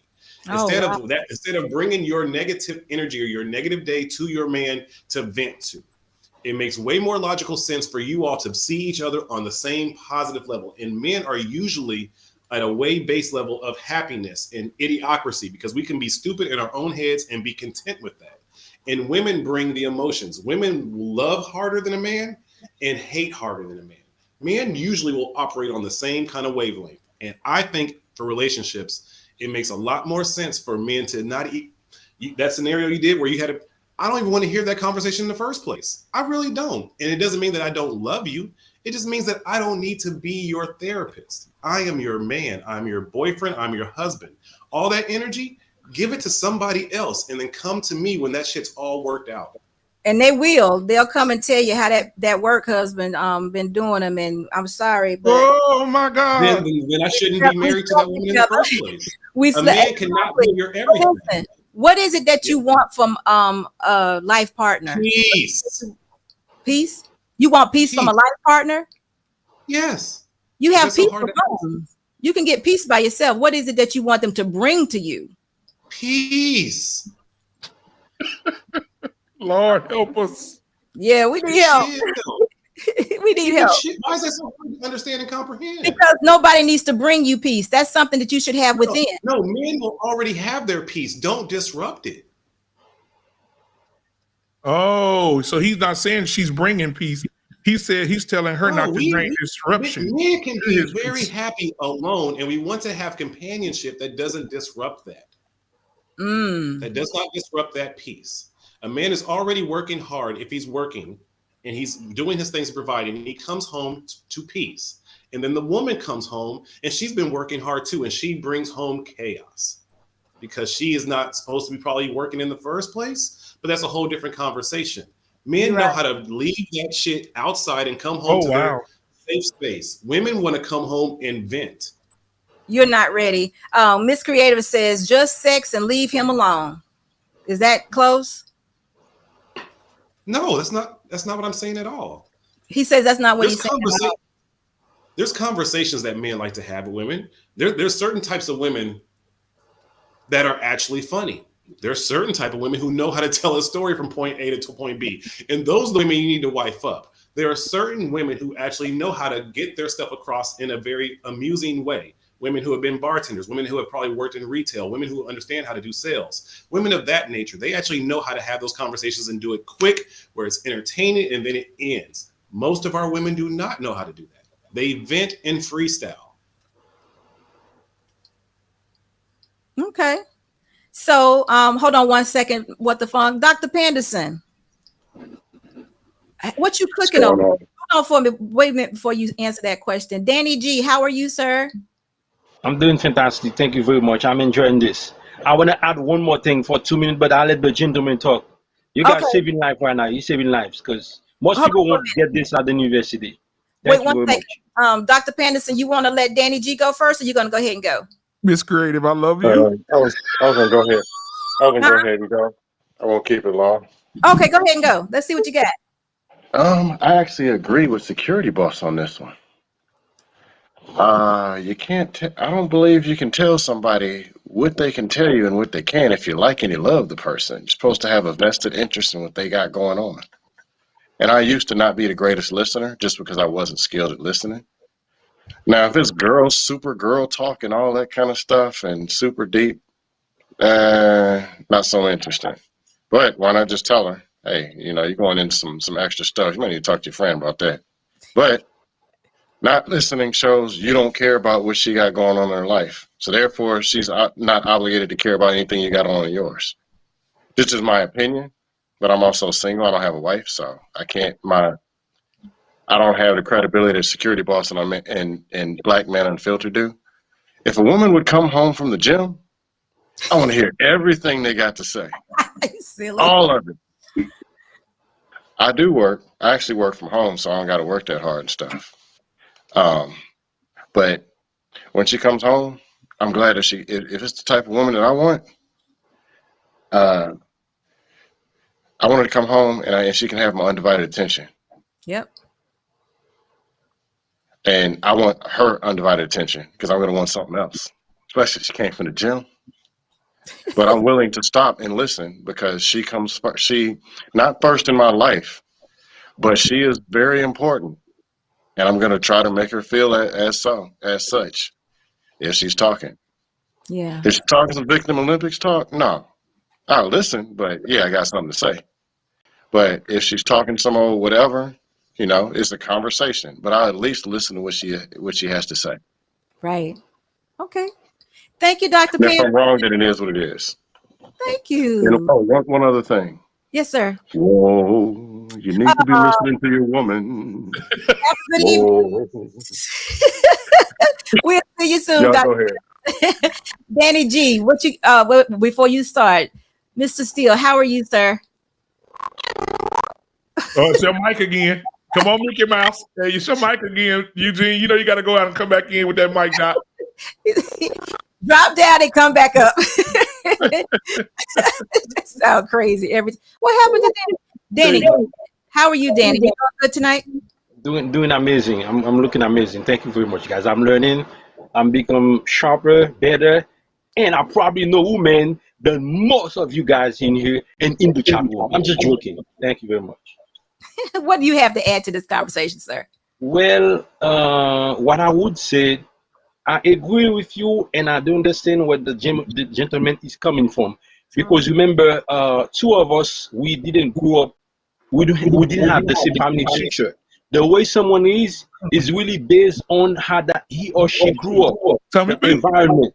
All those gonna affect that person. So I think certain piece each one of us can have if we from the beginning be clear and exact and precise on what we want from each other.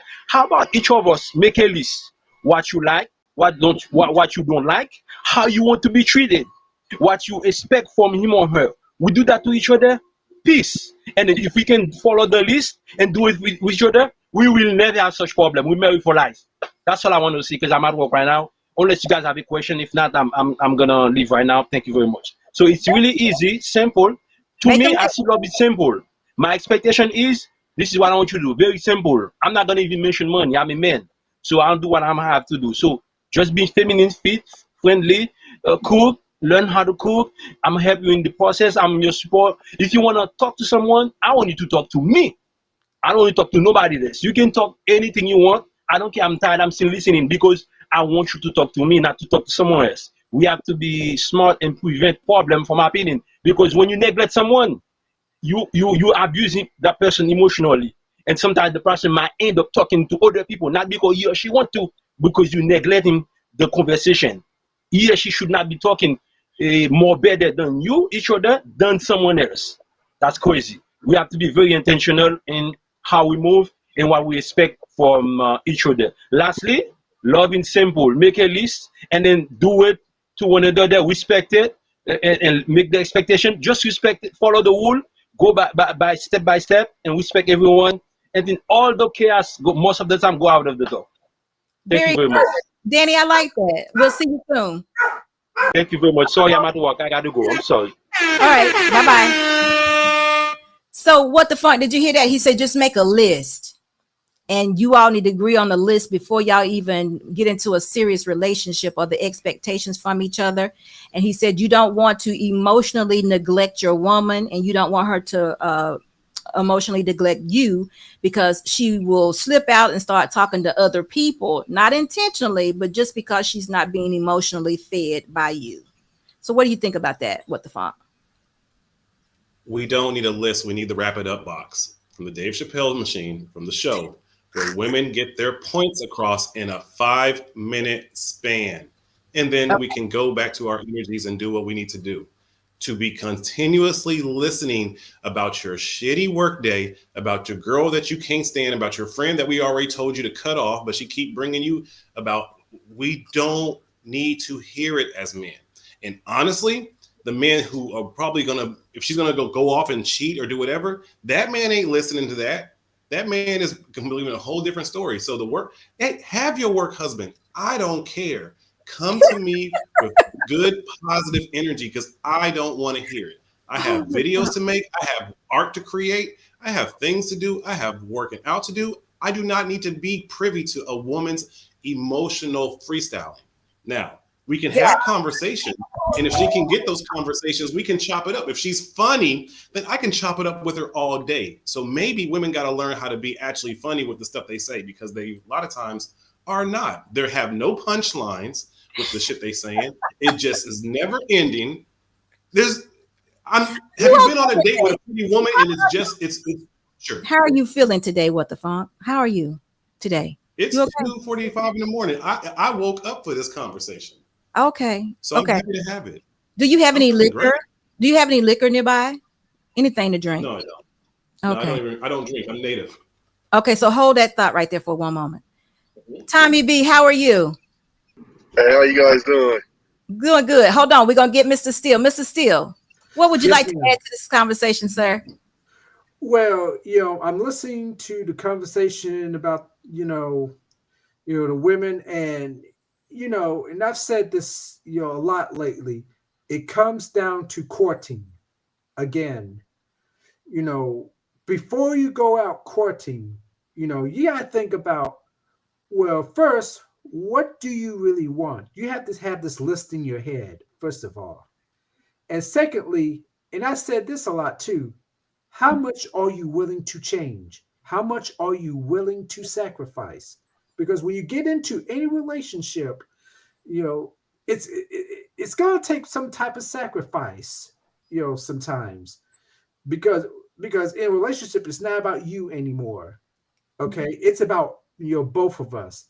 It's about having, much needed conversations with each other, tell each other, what we do. One of us might be depressed and, the other can come in and talk to each other, to nurture each other. That's part of nurturing, listening to each other. I agree. And, being somebody who's like, marriage minded, learning from the past relationships I've ever had and listening to all the content creators, I'm learning more and more and more about myself. And now I'm just ready, to put all this knowledge to the test. So right now, looking for somebody, I have to think about really what I'm looking for and what I'm willing to sacrifice for it. Very good. I think you're right. It needs to be a give and take, and you need to figure out what it is you're willing to sacrifice before you even get into it. You're right. And that's kind of like what Danny said. He just said, make a list. Well, that you said about the vetting and the courting, pretty much the same thing. Pretty much. Now, listen, Miss Ine says, I believe there should be a balance. I don't see it as a bad thing that a man may not want to hear everything that I want to share. Maybe it's something I could just as easily share with my sister. She's exactly right. That means that you're adapting to your spouse. And that was one of the things I think should happen. Once what the Funk's woman got with him, she would understand that he's not that type of person that wants to hear or listen, or that's a big talker. And it should only take one time or two for her to understand that she shouldn't take those things to him. So I agree with that too, Ine. So I think we're all in agreement. What the Funk? How about that? So, Mr. Steele, did you want to add anything else? Because I'm gonna move on to Tommy B if that was it for you. Oh no, that's it. I'm gonna go ahead and leave now. And again, thanks for having me. I enjoy being here. Absolutely, anytime, all the time. Thank you, Tommy. Hey, what's going on? Like, what the fuck? Like, you got, like, the stuff that you're stating isn't problems, they're annoyances, and it's basically necessary annoyances if you're going to deal with women. If I told you I was going to be a bodybuilder, but I don't like to get sore, guess what you would tell me? Tough luck. You're going to have to deal with it. Well, if you're going to deal with a woman, tough luck. You're going to have to deal with it. It is what it is. And that's the funny thing about this space is when I hear conversations like this, I'm like, do y'all not know women? Like, hello, I watch my mom do this. I watch my sister do this. I watch my cousins do this. So when I went after women, I expected that to happen because that's what women do. So when I hear men complain about it, I get confused. I'm like, the title of it is, are good women's expectations too hard for men?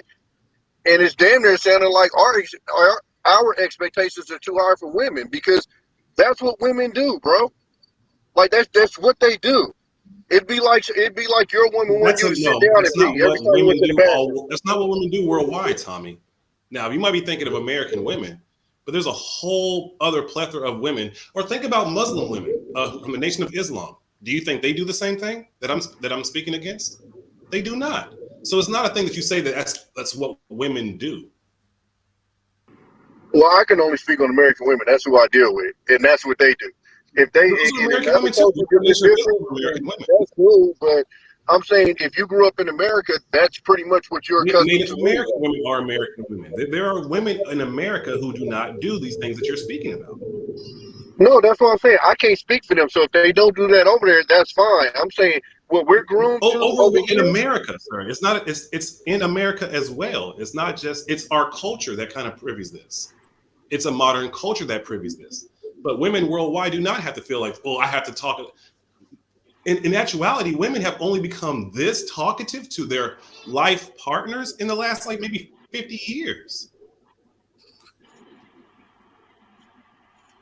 I mean, before that, they couldn't work. So, I mean, they couldn't have a bad day at work.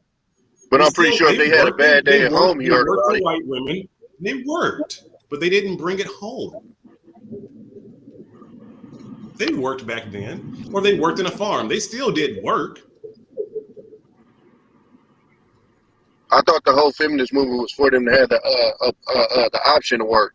I don't know, but you might be on that. I'm just saying, in general, over here in America, that's what we deal with. It's a sacrifice we deal with. They gonna talk too much every once in a while. You're gonna have to sit through some stories you don't want to hear. It is what it is. I mean, I just that's not just this huge red flag that I'm sitting there tripping off of. It's an annoyance. It's annoying as hell. Absolutely. Listen to me. I'm not even disagreeing with you. Yes, do you want to have for the rest of your life be an annoyance that you deal with? If the goal is to have a life partner, someone to go on with the rest of your life, you want that person to be an annoyance. I don't think he heard you. But I mean, go ahead. Uh-oh, my boy Mandrell in the building. What I was going to say is there's going to be annoyances as a man towards a woman too, that we naturally bring. So again, that's the sacrifice. It's a give and take. It's not just one sided. That's just something that we go through, and we see and we see more than we see the other side. But if you look on the other side, there's a lot of stuff that we do that annoy the hell out of women. If they want to deal with men, they got to deal with it. Yeah, and the thing is, I agree with Tommy. Now there are women who have standards that are far too high and unrealistic. There are women out there like that, and they tend to be the women who are more on the successful side. I've experienced that myself, and when it comes to that, hold on for a minute though, Mandrell, because the question that we had and that's the question that I'm going to ask all of you. So what the funk is saying is, I asked him what was one expectation of men that women have that's too high. That was the question. Oh, and that was the question. That's the question. And he said that women talk too much. Am I right about that? What the funk? Right? That was too high, right? No, it's not that they talk too much. It's that sometimes, especially in arguments or when they're upset, there's too much talking.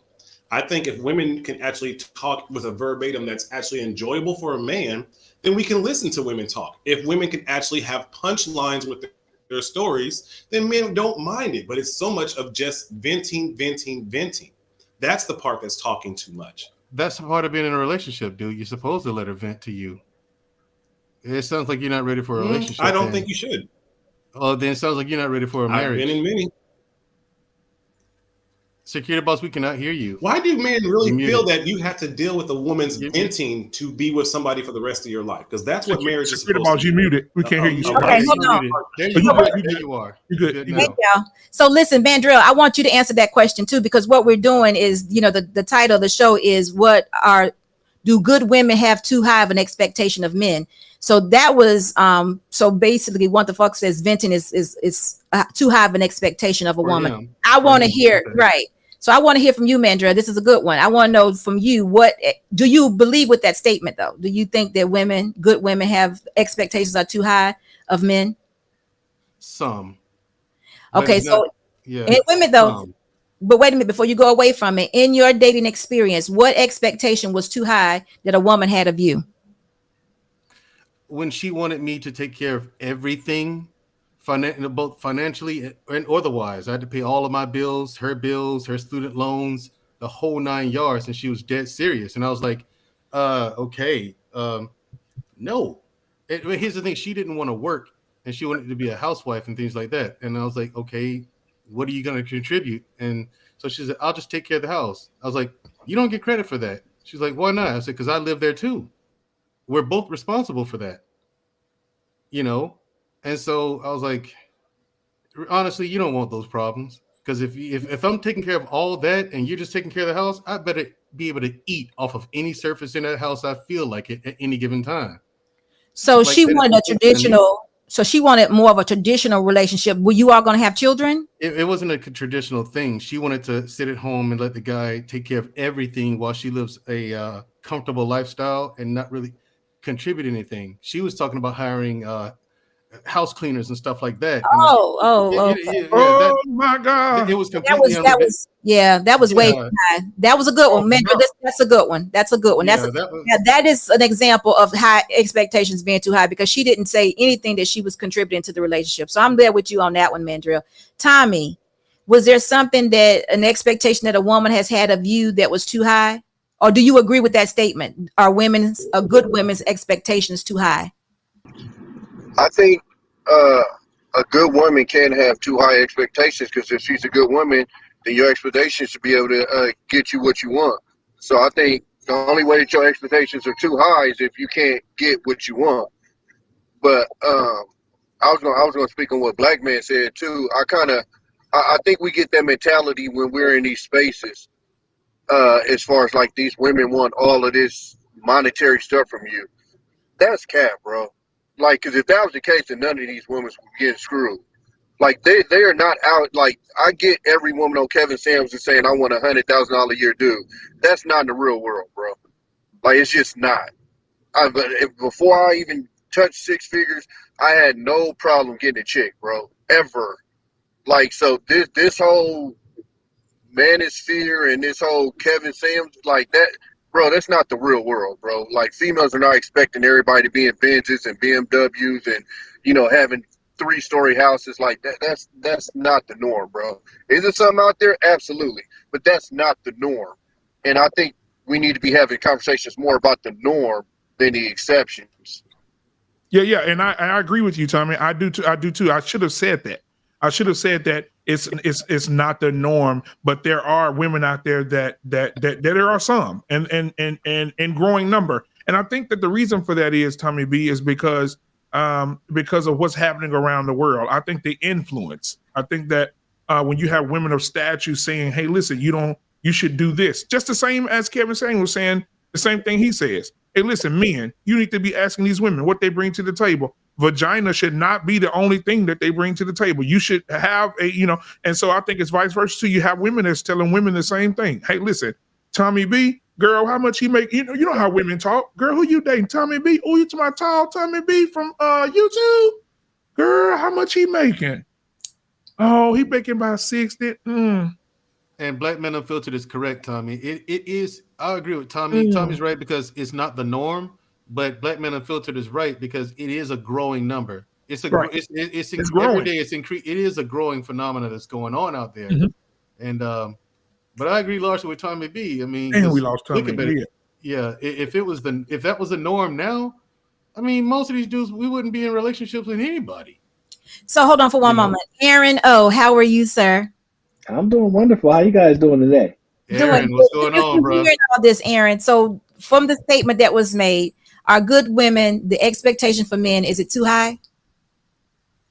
No. I think that women should have any expectation that they desire. I really believe that it's, for me, I like when people eliminate themselves from an option. If your expectation is this and I don't agree with it, you get to eliminate yourself. You remove yourself from my options. So you're doing me a favor. See, I knew that's where you was going. I knew it. You're literally, if you're going through the woods and you can't see, and everything's in your way, just can you imagine if everything was just getting chopped down? Then you can see clear. The thing that you really want is on the other side of the things that you don't want. So Tommy on point, he's from the Bay, so that's just how it goes. But I do agree that there is a growing number of outspoken women. I think internally women do want men in general that are really successful. Will they settle for men that are not? Unfortunately, yes. And that's the problem. Once again, men must be able to identify if these women really want to be with them. And they have a very difficult time identifying that because they don't know how to approach a situation with a woman to get the information they need from her to identify if she's really into him. They just don't know how to do it. And also, Aaron, I think that a lot of guys, when they get with a woman, the guys kind of run, the good guys they tend to, from my observation, they tend to be running on autopilot. You know how you treat the woman, you open the doors, you buy the flowers, you do nice things for them, things of that nature. And so when these guys meet a woman, just off the bat, they just go into gentleman mode and they start doing these things and they don't really know the women. And then you're right, they're not having the conversation. You don't have to do none of that. I know. Listen, you don't have to buy a flower. You don't have to open a door. Listen, when a woman wants you, she will take the littlest, the minimalist, just to be with you. I agree. She makes the other guys overcompensate because she really don't want to be with them, so they need to do extra. That's really what the issue is, and guys need to be able to identify that. Women will damn near sleep in a car with you if you are the guy that they want to be with. If she's down with you, yeah. If she's down with you for real, So Mandrell's asking for the address where those women are located. Yes, I would like to know where to find these women because here's the thing, because I've seen it happen, and it's I've seen what Aaron's talking about. I've seen that happen. I've seen women literally go homeless with a guy, like he said, sleeping in the car. I've seen that happen. It's insane to see. I don't know what tree they're kicking down, and these women are falling off of, but these guys seem to find these women left, right, and center. And I'm like, where are they finding these chicks at? I mean, I can think of like three on the top of my head. Where do you find these chicks at?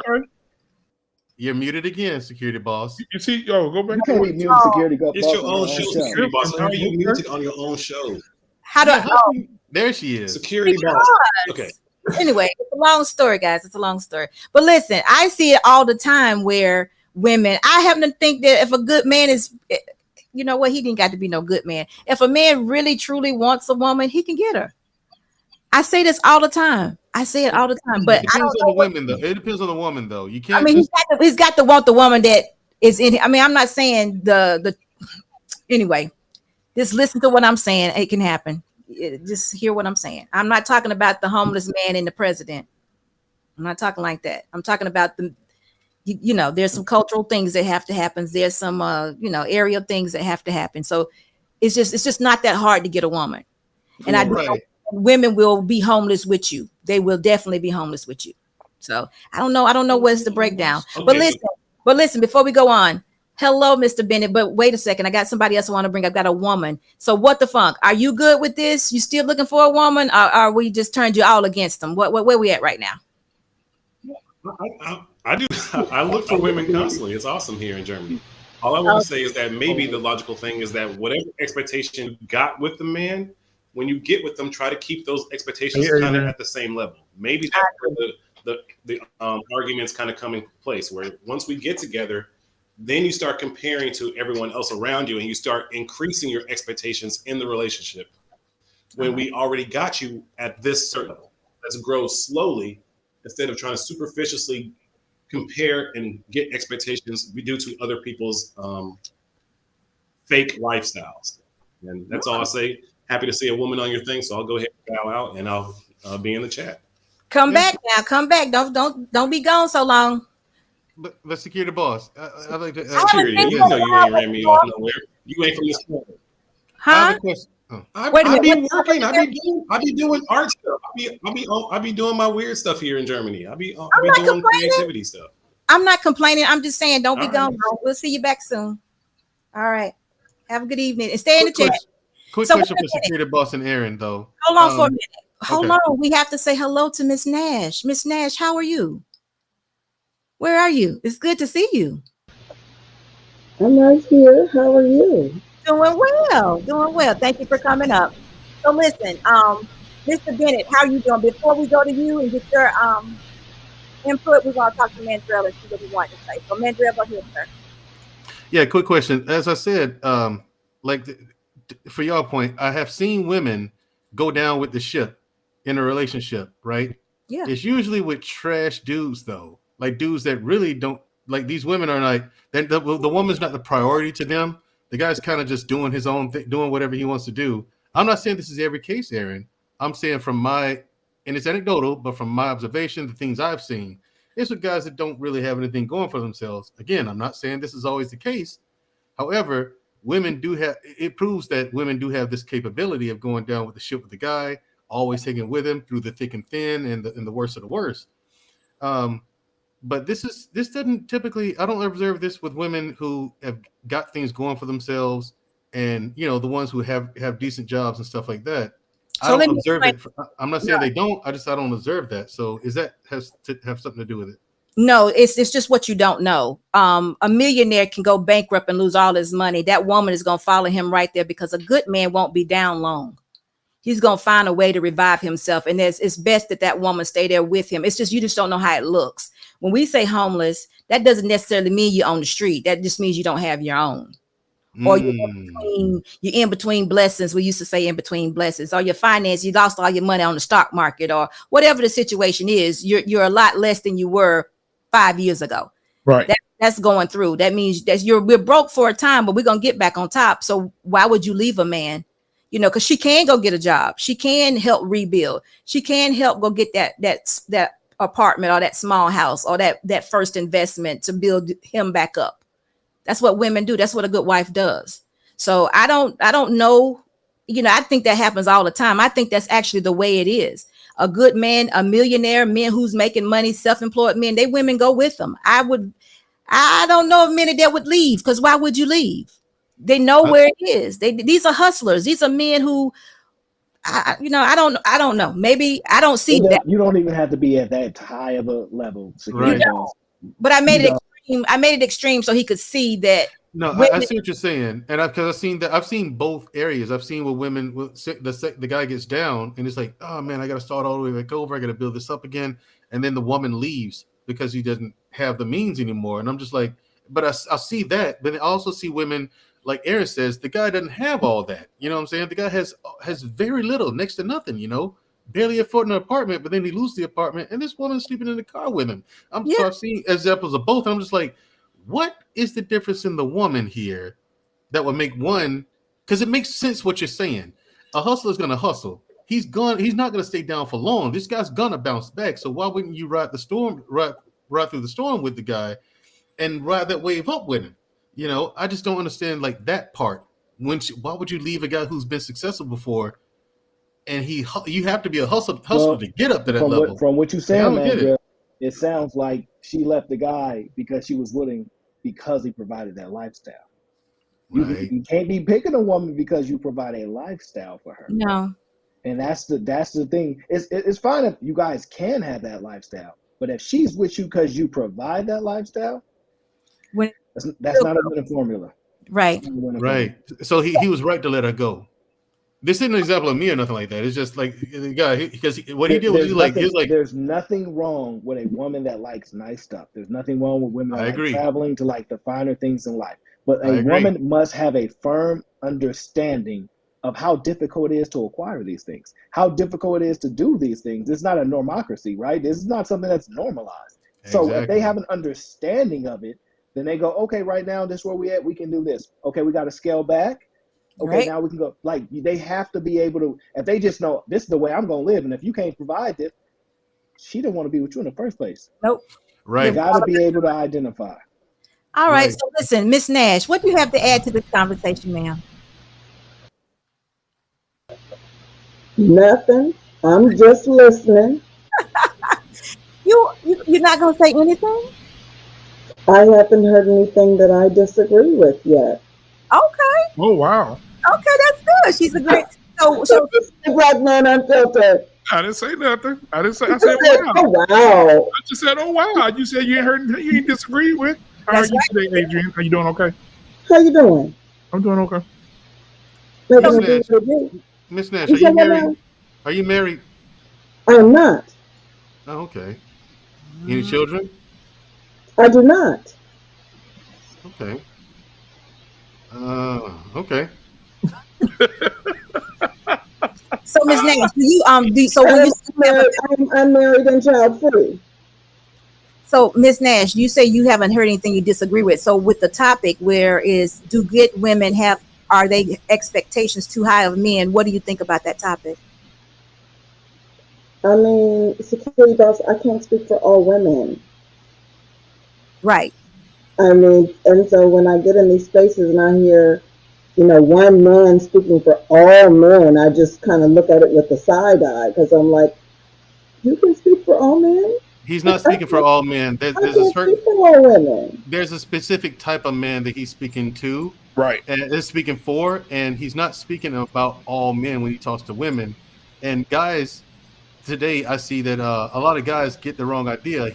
A lot of guys who aren't the people the guys he's talking about, they think that he's talking about them too. It's like, no, brother, that message isn't for you. You're not that. Well, I'm sorry, who was the messenger you're speaking of at this time? Oh, KS. I mean, that's obvious. Like, his message isn't for everyone, and that goes for both men and women. There's a lot of guys. He's just not. I tell guys all the time, like, yeah, bro, he's not talking about you though. You can't make the demands that the man that he's talking about can make. You're not that. What do you mean I'm not that, bro? If I gotta explain it to you, then for real. Not that. All right, we're gonna move on to Mr. Bennett. Mr. Bennett, you've been married a long time, Dr. Bennett. Oh, he's Dr. Bennett. Dr. Bennett. Yeah, Dr. Bennett. Okay. Everyone's giving me a title. All right. Pretty cool. So what do you have to add to the conversation, sir? Well, first of all, I wasn't going to get on until Mandrell got on, so I was like, this is going to be the barbershop takeover. So shout out to Blackman Unfiltered. So I was like, oh, we got the crew, and then Tommy was off for a minute. It's like, okay. No. So I said, It's not going to be the barbershop takeover. This is us. I understand. I'm just playing. I'm just reminding you. I'm happy to be here. So remember, I was there. I was there too. So. Yeah, you were there too. That's what. Yeah, that's exactly. Yeah, so I'm sorry. Go ahead, Mr. Bennett. Go ahead. All right. Well, I'm just hearing a lot of this conversation. I don't think I didn't hear anything per se wrong. I think that one thing, being married as long as I have and seeing what I've seen, is that there is no one size fits all. I think everyone's trying to paint an ideal situation for what a marriage is or what a relationship is, and you find all kinds. Some couples love to communicate. Some don't really communicate that much at all. In my experience, one of my things when I married my wife, I knew I was going to marry someone that I was going to die for. There's no question about that. However, even in marriage, there is this idea of there is a sense of negotiated sacrifice. And I borrow from a movie. There was an old movie with Lucille Ball back in the day. It was called, I think it was Hers, Mine, and Ours. And when it comes to our conversation, that's how we break it down. And this is something that we didn't know necessarily off the bat. These are things that we just learned over time. There's things that she's very interested in that I have no interest in, and vice versa. And then there's the common business. Our common business is our finances, our children, and our extended families, and just those interests that we have in common together. Everything out of that is negotiable. So again, there's movies that she likes. She loves the Tyler Perry movies. She loves all these dramas and all these Hallmark movies I have no interest in. I am a comic head, so I can talk about MCU and the Avengers. I just saw the latest Batman movie. I asked her, "Do you want to go see the next Batman movie with me?" She said, "No, I don't think so." Fine with me. So we've gotten beyond the point of, oh, why don't you want to spend time with me? No, we negotiate those things that we have a common digit. If there's a movie that both, if it's a Denzel movie or if it's a movie, say, hey, that looks good, let's go see that. We go see it. But if she wants to go see the movie, I'd be like, have fun, enjoy. And I do the same thing. So we're not negotiating, we're not going back and forth trying to occupy spaces that neither one of us has an interest in. And so, and again, I used to get frustrated. It's like, yeah, heard about the latest movie coming out. She's like, no, I don't care about that. It's like, really? And that's that young love. That's when you're supposed to finish these other sentences, and you're supposed to be in line and finish these other thoughts. That's puppy love stuff. That we're so far behind that. So again, so we operate in spaces. A lot of times on a common night, we're in separate rooms. I mean, I'm in my office now working, but she's in the room. She'll be watching her Hallmark stuff or whatever. I may be watching something, or I might be on these streams here. Have no words. But when we need to come together, we come together. And so, we give each other the space to be ourselves, but when we come together on those important things, we do so. So I think that, I think that's part of the marriage process. That's being married for a long time. You adapt and you grow, you change. The arguments that you have, you come to resolution. Okay, this is how someone mentioned a list earlier. Yeah, we've kind of had our own kind of imaginary lists. Right? These are things that I know that kind of tick her off. These are things that she likes. These are things she doesn't like. Okay, check. I got that. And she's learning more on my end. She used to be the one who used to cut. The devil is a liar. The devil is a liar. Get him back. Let Doctor. He didn't pay the internet bill. Man, Oh, you gotta pay the internet bill. Come on, Dr. Bennett got to come through. Oh no, They negotiated that very well, did they? Non-negotiable. The devil is a liar. That sounds like a well grown up relationship. What did you say, Miss Nash? I didn't hear you. Back, sir. I said that sounds like a real grown up relationship. Yeah. Miss Nash, how tall are you? Look, brown and sexy. Yeah. I like it. I like that paradigm he was talking about. You do? Is he teaching a class? No. Nope. But you should come to barbershop conversations and tune in on Wednesday on Blackman. I don't need to be up. I don't need to be up in the barbershop. Okay, how about this? How about you show up Wednesday on Blackman Unfiltered Network? I'm having my first show at 8:30. I think you find the topic very interesting. I don't think I need to be in the barbershop. No, not the barbershop. Barbershop's Friday. I'm talking about Wednesday at 8:30. Wednesday. Yeah. Welcome back, sir. You're sideways. At least. Oh, okay. Oh, man. There you go. No, my power in my house just went in and out just like that. So, can you guys hear me? Yeah, we can hear you. In the Okay, yeah. Wisdom. We were hanging on your every word. Oh, thank you. So it just gets to a point where it just is like a lot of that stuff is just really not a big deal. I encourage it's like, look, go hang out. You need to go hang out with your sisters. She's got 4 sisters. So you know what, you need to go hang out with them. Get on the phone, talk with them all night long. Get your thing on. Me and my boys, we debate just like the barbershop. We debate politics, which she has no interest in. We'll fight over how bad the latest MCU movie was. She has no interest in that. But we give each other space. But at the same time, when it's time when we need to unite, we need to go and kick butt. We come together and we unite it. Our kids know it, and our kids know. Look, you don't come before us. So we good in that space. So I think a lot of this is just these expectations that everybody has about what is good and how people are supposed to be. What the young man was saying. He was what the funk was saying that he didn't want women have too much of an expectation of men to allow them to vent to them. His thing was venting. He didn't want to. The one thing I would agree with him on is that I think a lot of it, obviously we have nature and then we have nurture. So I think a woman's natural inclination is to be more communicative. But I think as he's pointed out, different cultures, even in the United States and amongst the world, a lot of it is how you're raised. There's some cultures that say, look, you don't speak. Just like when we were kids, when we were growing up, we were saying when there's adults in the room, you don't say it. You don't You don't speak. You don't go, with your stuff. When adults are talking, you need to keep your mouth shut. And I think there's But cultures around the world that teach that kind of thing. It's like even with women. I'm not saying whether it fits the United States or not. All I'm saying is he does have a point in that a lot of our behaviors are taught to us and learned. So he does make a point that it's not necessarily everybody who does that. But again, if you are going to deal with an American woman, which I don't know if he's interested in doing that, if he is going to deal with an American woman, then those are things that he's going to have to accept. But that's for anyone, brother Mandrell. Again, an American woman might not be for you. I don't know, but so, But but, if you but are whatever you you saying whatever you that? decide, but if whatever he's he decides complaining, to do, he's got but to if be able to accept what comes with that. yeah, but if he's complaining, and I'm not saying that. Okay, I shouldn't use the word complaining, but if he's uh, addressing what upsets him or what he doesn't, his displeasures, right, about per se Western women or American women, if he has no interest in them, why is he not just focused on women that are not in America? Very I true. just don't understand why that's the case. It's like once again you remove everything you don't want.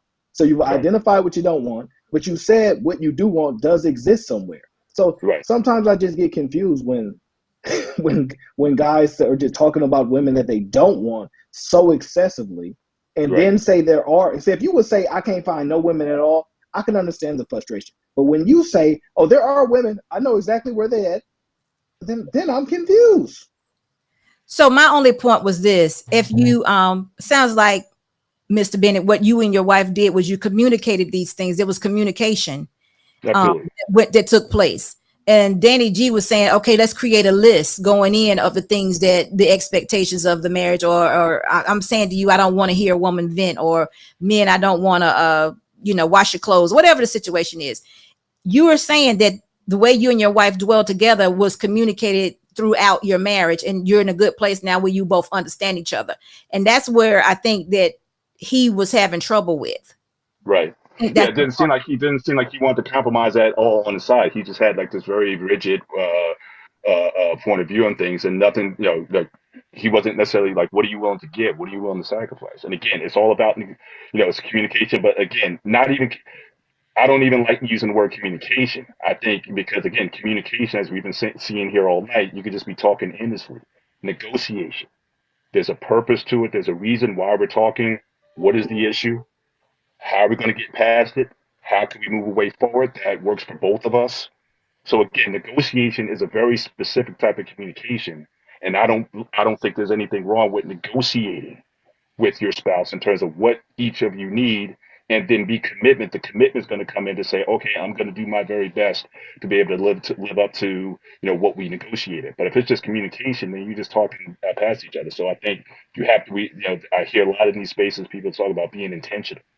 Well, even in your communication, it has to be, at least in certain aspects, it has to be intentional about what are the expectations of each other, what each other needs, being able to openly communicate what those needs are, and having a person on the other end who's going to be willing to receive what you're telling them.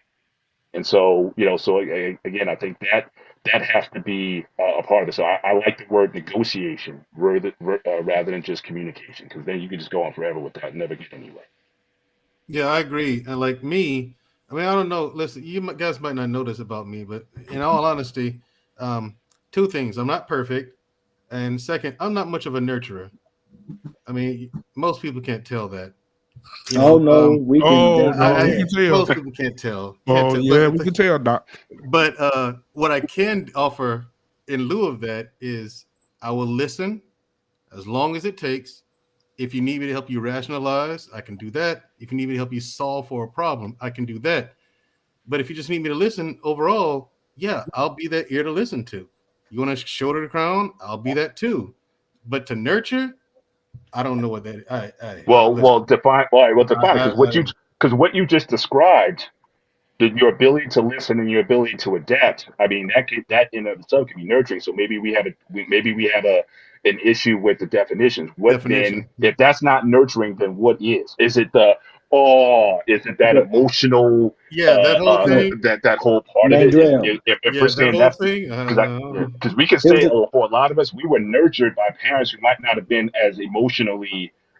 connected to us, but we can't say that they didn't nurture us. I mean, we the last show we were on, we talked about how Blackman. We talked about how you got father figures. They weren't really affectionate to you, but you can't Yeah, say they didn't nurture you. They gave yeah. you what you needed to be the man that you are. So again, I think what are we defining as nurturing here? Is it if that emotional connection, that give me a hug, that sort of thing, then that's a different conversation. And not everyone's built for that. I understand, but we can't say you're not a nurturing person if you're willing to listen and then make the changes necessary to make things happen and work.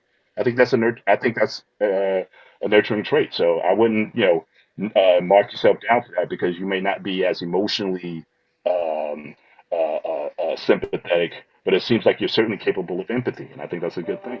Yeah. Mandrell, what's interesting is that here's a great thing about women. If you ask them, they will tell you. What do you want me to do when you're feeling sad? They'll say, rub my back, rub my shoulders. Just let me lay under you. If you ask a woman, she will tell you exactly what she wants from you. So you don't even have to stress your head figuring it out. They will gladly tell you. You see how simple that is right there? Yeah. They will gladly tell you, brother. I'll tell you a scenario. Like one of my ex, right? She we were talking and we're talking about a sensitive subject for her, and she started crying, right? And I was standing there, and I was like, she sat down on like the love seat. She started crying. I'm like, and I was genuinely confused. Like if you could see me, it was like a cartoon. You could probably see the question mark over my head, and I was like, "What are you doing? Stop that!" Like I didn't know what to say, right? And so Oh man, boy, look, man, wait, let me finish. Let me finish. She says, so she's sitting there and she's like, and so here's the thing. I literally scratched my head and I was like, I guess I'll out loud. Okay. It's out loud. I said, I guess I'll give her one of these. And so I took my hand and put it on her shoulder. And so she looked at me and I was like, everything's gonna be okay. And she bust out laughing. She bust out laughing like hysterically. She's like, you know what? Good effort. But nah.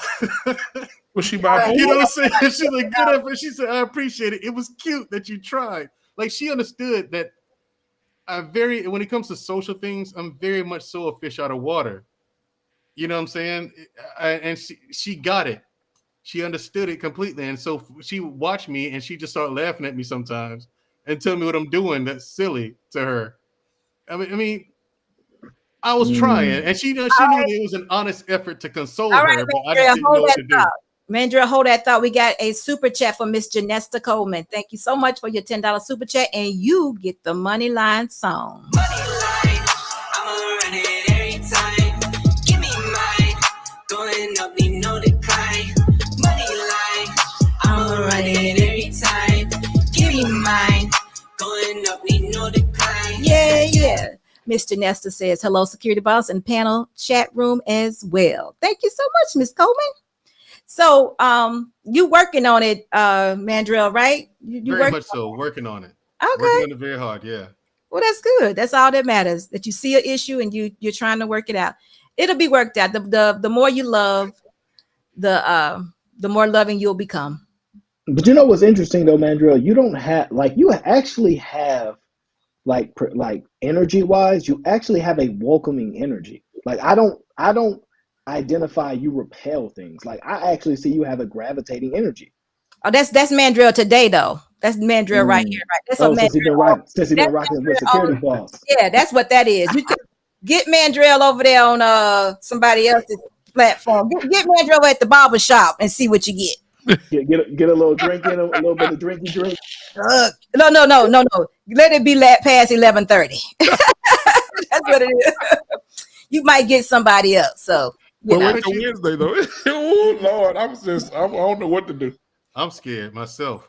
Mandrell be losing it. Mandrell be on a whole different type of Mandrell. I'm telling you. So Mandrell, you actually told her stop it when she was crying. I was like, okay, what are you doing? What are you doing? So she's sitting there and I see her shoulders. And I was like, stop that. I was like, all right, I literally scratched my head. Hold that thought. AL, thank you so much for your super chat. Just for the love. Great talking to you yesterday. Hey, thank you, AL. Yeah, that's Aaron L. Okay. Oh, that's Aaron there from yesterday. Yeah, that's Aaron, Aaron listen, I Hill. told you, you come over here, you get married now. You gonna come over here and get married. So guess what? You get the super chat song. Here you go, Aaron. Give me mine. Going up, need no decline. Money line. I'ma run it every time. Give me mine. Going up. Don't it get in your head? Y'all gonna be singing that song in your sleep tonight. I'm telling Too you. late. That song's been in my head, security ball. Oh my goodness. So listen, it is about time. We've been here for 2.5 hours, guys. So I'm gonna say that it's been successful. I've heard a lot, but I haven't heard really many exceptions. I think the women doing what they're supposed to do, but we still missing each other some kind of way. I haven't heard anything bad. Mandrell, yours was the worst. You should not have an expectation for the man to take care of everything and you sit on your butt. Right. That is not a good expectation. So we're gonna have to work on it. Ladies, we're gonna have to work on it. So did any one of you all want to take us out with a good word for the day? Man, take care of yourselves and do something nice for someone today. If you don't have anything to do nice for anybody today, do something nice for yourself, because self-care is the best care. Don't want to finish. Wow. And I'm sorry. That was good. Listen, we got one more. We got a super chat coming here from Friendsgivings. Thank you so much. Great show. You gonna get the super chat song. So guess what, guys? Thank you so much, chat. But the money line song is gonna take us out tonight. How about that? Y'all ready for that? So y'all really got to get into it because we're leaving tonight on the money line song. So you ready? It comes now. Give me mine. Going up, need no decline. Money line. Hey, Dr. Bennett, you about to get it in, Dr. Bennett. Yeah. All right, guys. Listen, I appreciate y'all all for being here. Appreciate you as well. Thank you for having me. Yes, definitely. We're gonna see y'all on Wednesday. Mandrell, listen, have an excellent show on Wednesday. We'll drop in. And Blackman, I appreciate you so much. Thank you for being here. Aaron, absolutely. We love your logic. And Mr. Bennett, we appreciate you so much because you over here with me. So thank you for showing up because we need more of you. We need more of you. Good night, y'all. I can't stay. No, I always gotta go. Playing house, this ain't a home with my soul on the road. I can't stay. No, I always gotta go. Playing house, this ain't a home with my soul on the road. I can't sit still for a minute. I'm dead set on indifference. Keep it Charlie, stay down with them Dickens. Let's get around like it's the 80s, right round, let's keep spinning. Let's keep playing these games that we don't want to finish. And I'm sorry if that sounds a bit bitter, but I am to the core. You want the whole damn thing, then you ask him for more. You want that old jive swing, you take up all of the floor. I'm fine with standing at the edge of the door. You be the life of the party, I blend in with the core. You drink it all to Bacardi till the bottles no more. Let's take it back for this started. You want the love, I don't got it. Got my soul on the road. You screaming stay, baby please don't go. Don't think it's in me to listen to flow. It's so different with distance we roam into zones where nothing can hurt anymore. I just wish I was home when I stepped through front door, but instead I'm alone and completely unsure. And even though you're screaming out with the best of intentions, I don't get it. Why do you always gotta ask me to stay? Why you always gotta go? Playing house, this ain't a home with your soul on the road. Say, why you always gotta go? Playing house, this ain't a home with your soul on the road. See, I've been lost in my thoughts, and my thoughts they too scared to usher off. Sorry, Mom, I just thought you were my world. Now you're not. And I'm just sitting, smoking, sloping in the days, cause my days ain't been the same since I drove here. I remember the way you wrote letters in blue ink. You and me was in love. Think about what your crew think. I know your moms probably think I'm a bastard. Your pops probably want to beat my to death and take a in my casket. But I got sick of fighting, bickering, fussing over nothing, cussing. Instead of watching the death of discussions that we once had, days that we once spent in the backseat of our cars, reading poets at sunset. It's funny how love can fall out the foreground, get pushed into the back of your mind. We used to twist a spliff and laugh and relax. Now you crying, and I'm trying to find the reasons. So I ask, does forever ever happen, or is it always fade to black? I can't stay. No, I always gotta go. Playing house, this ain't a home with my soul. On the road, I can't stay. No, I always gotta go. Playing house, this ain't a home with my soul. On the road.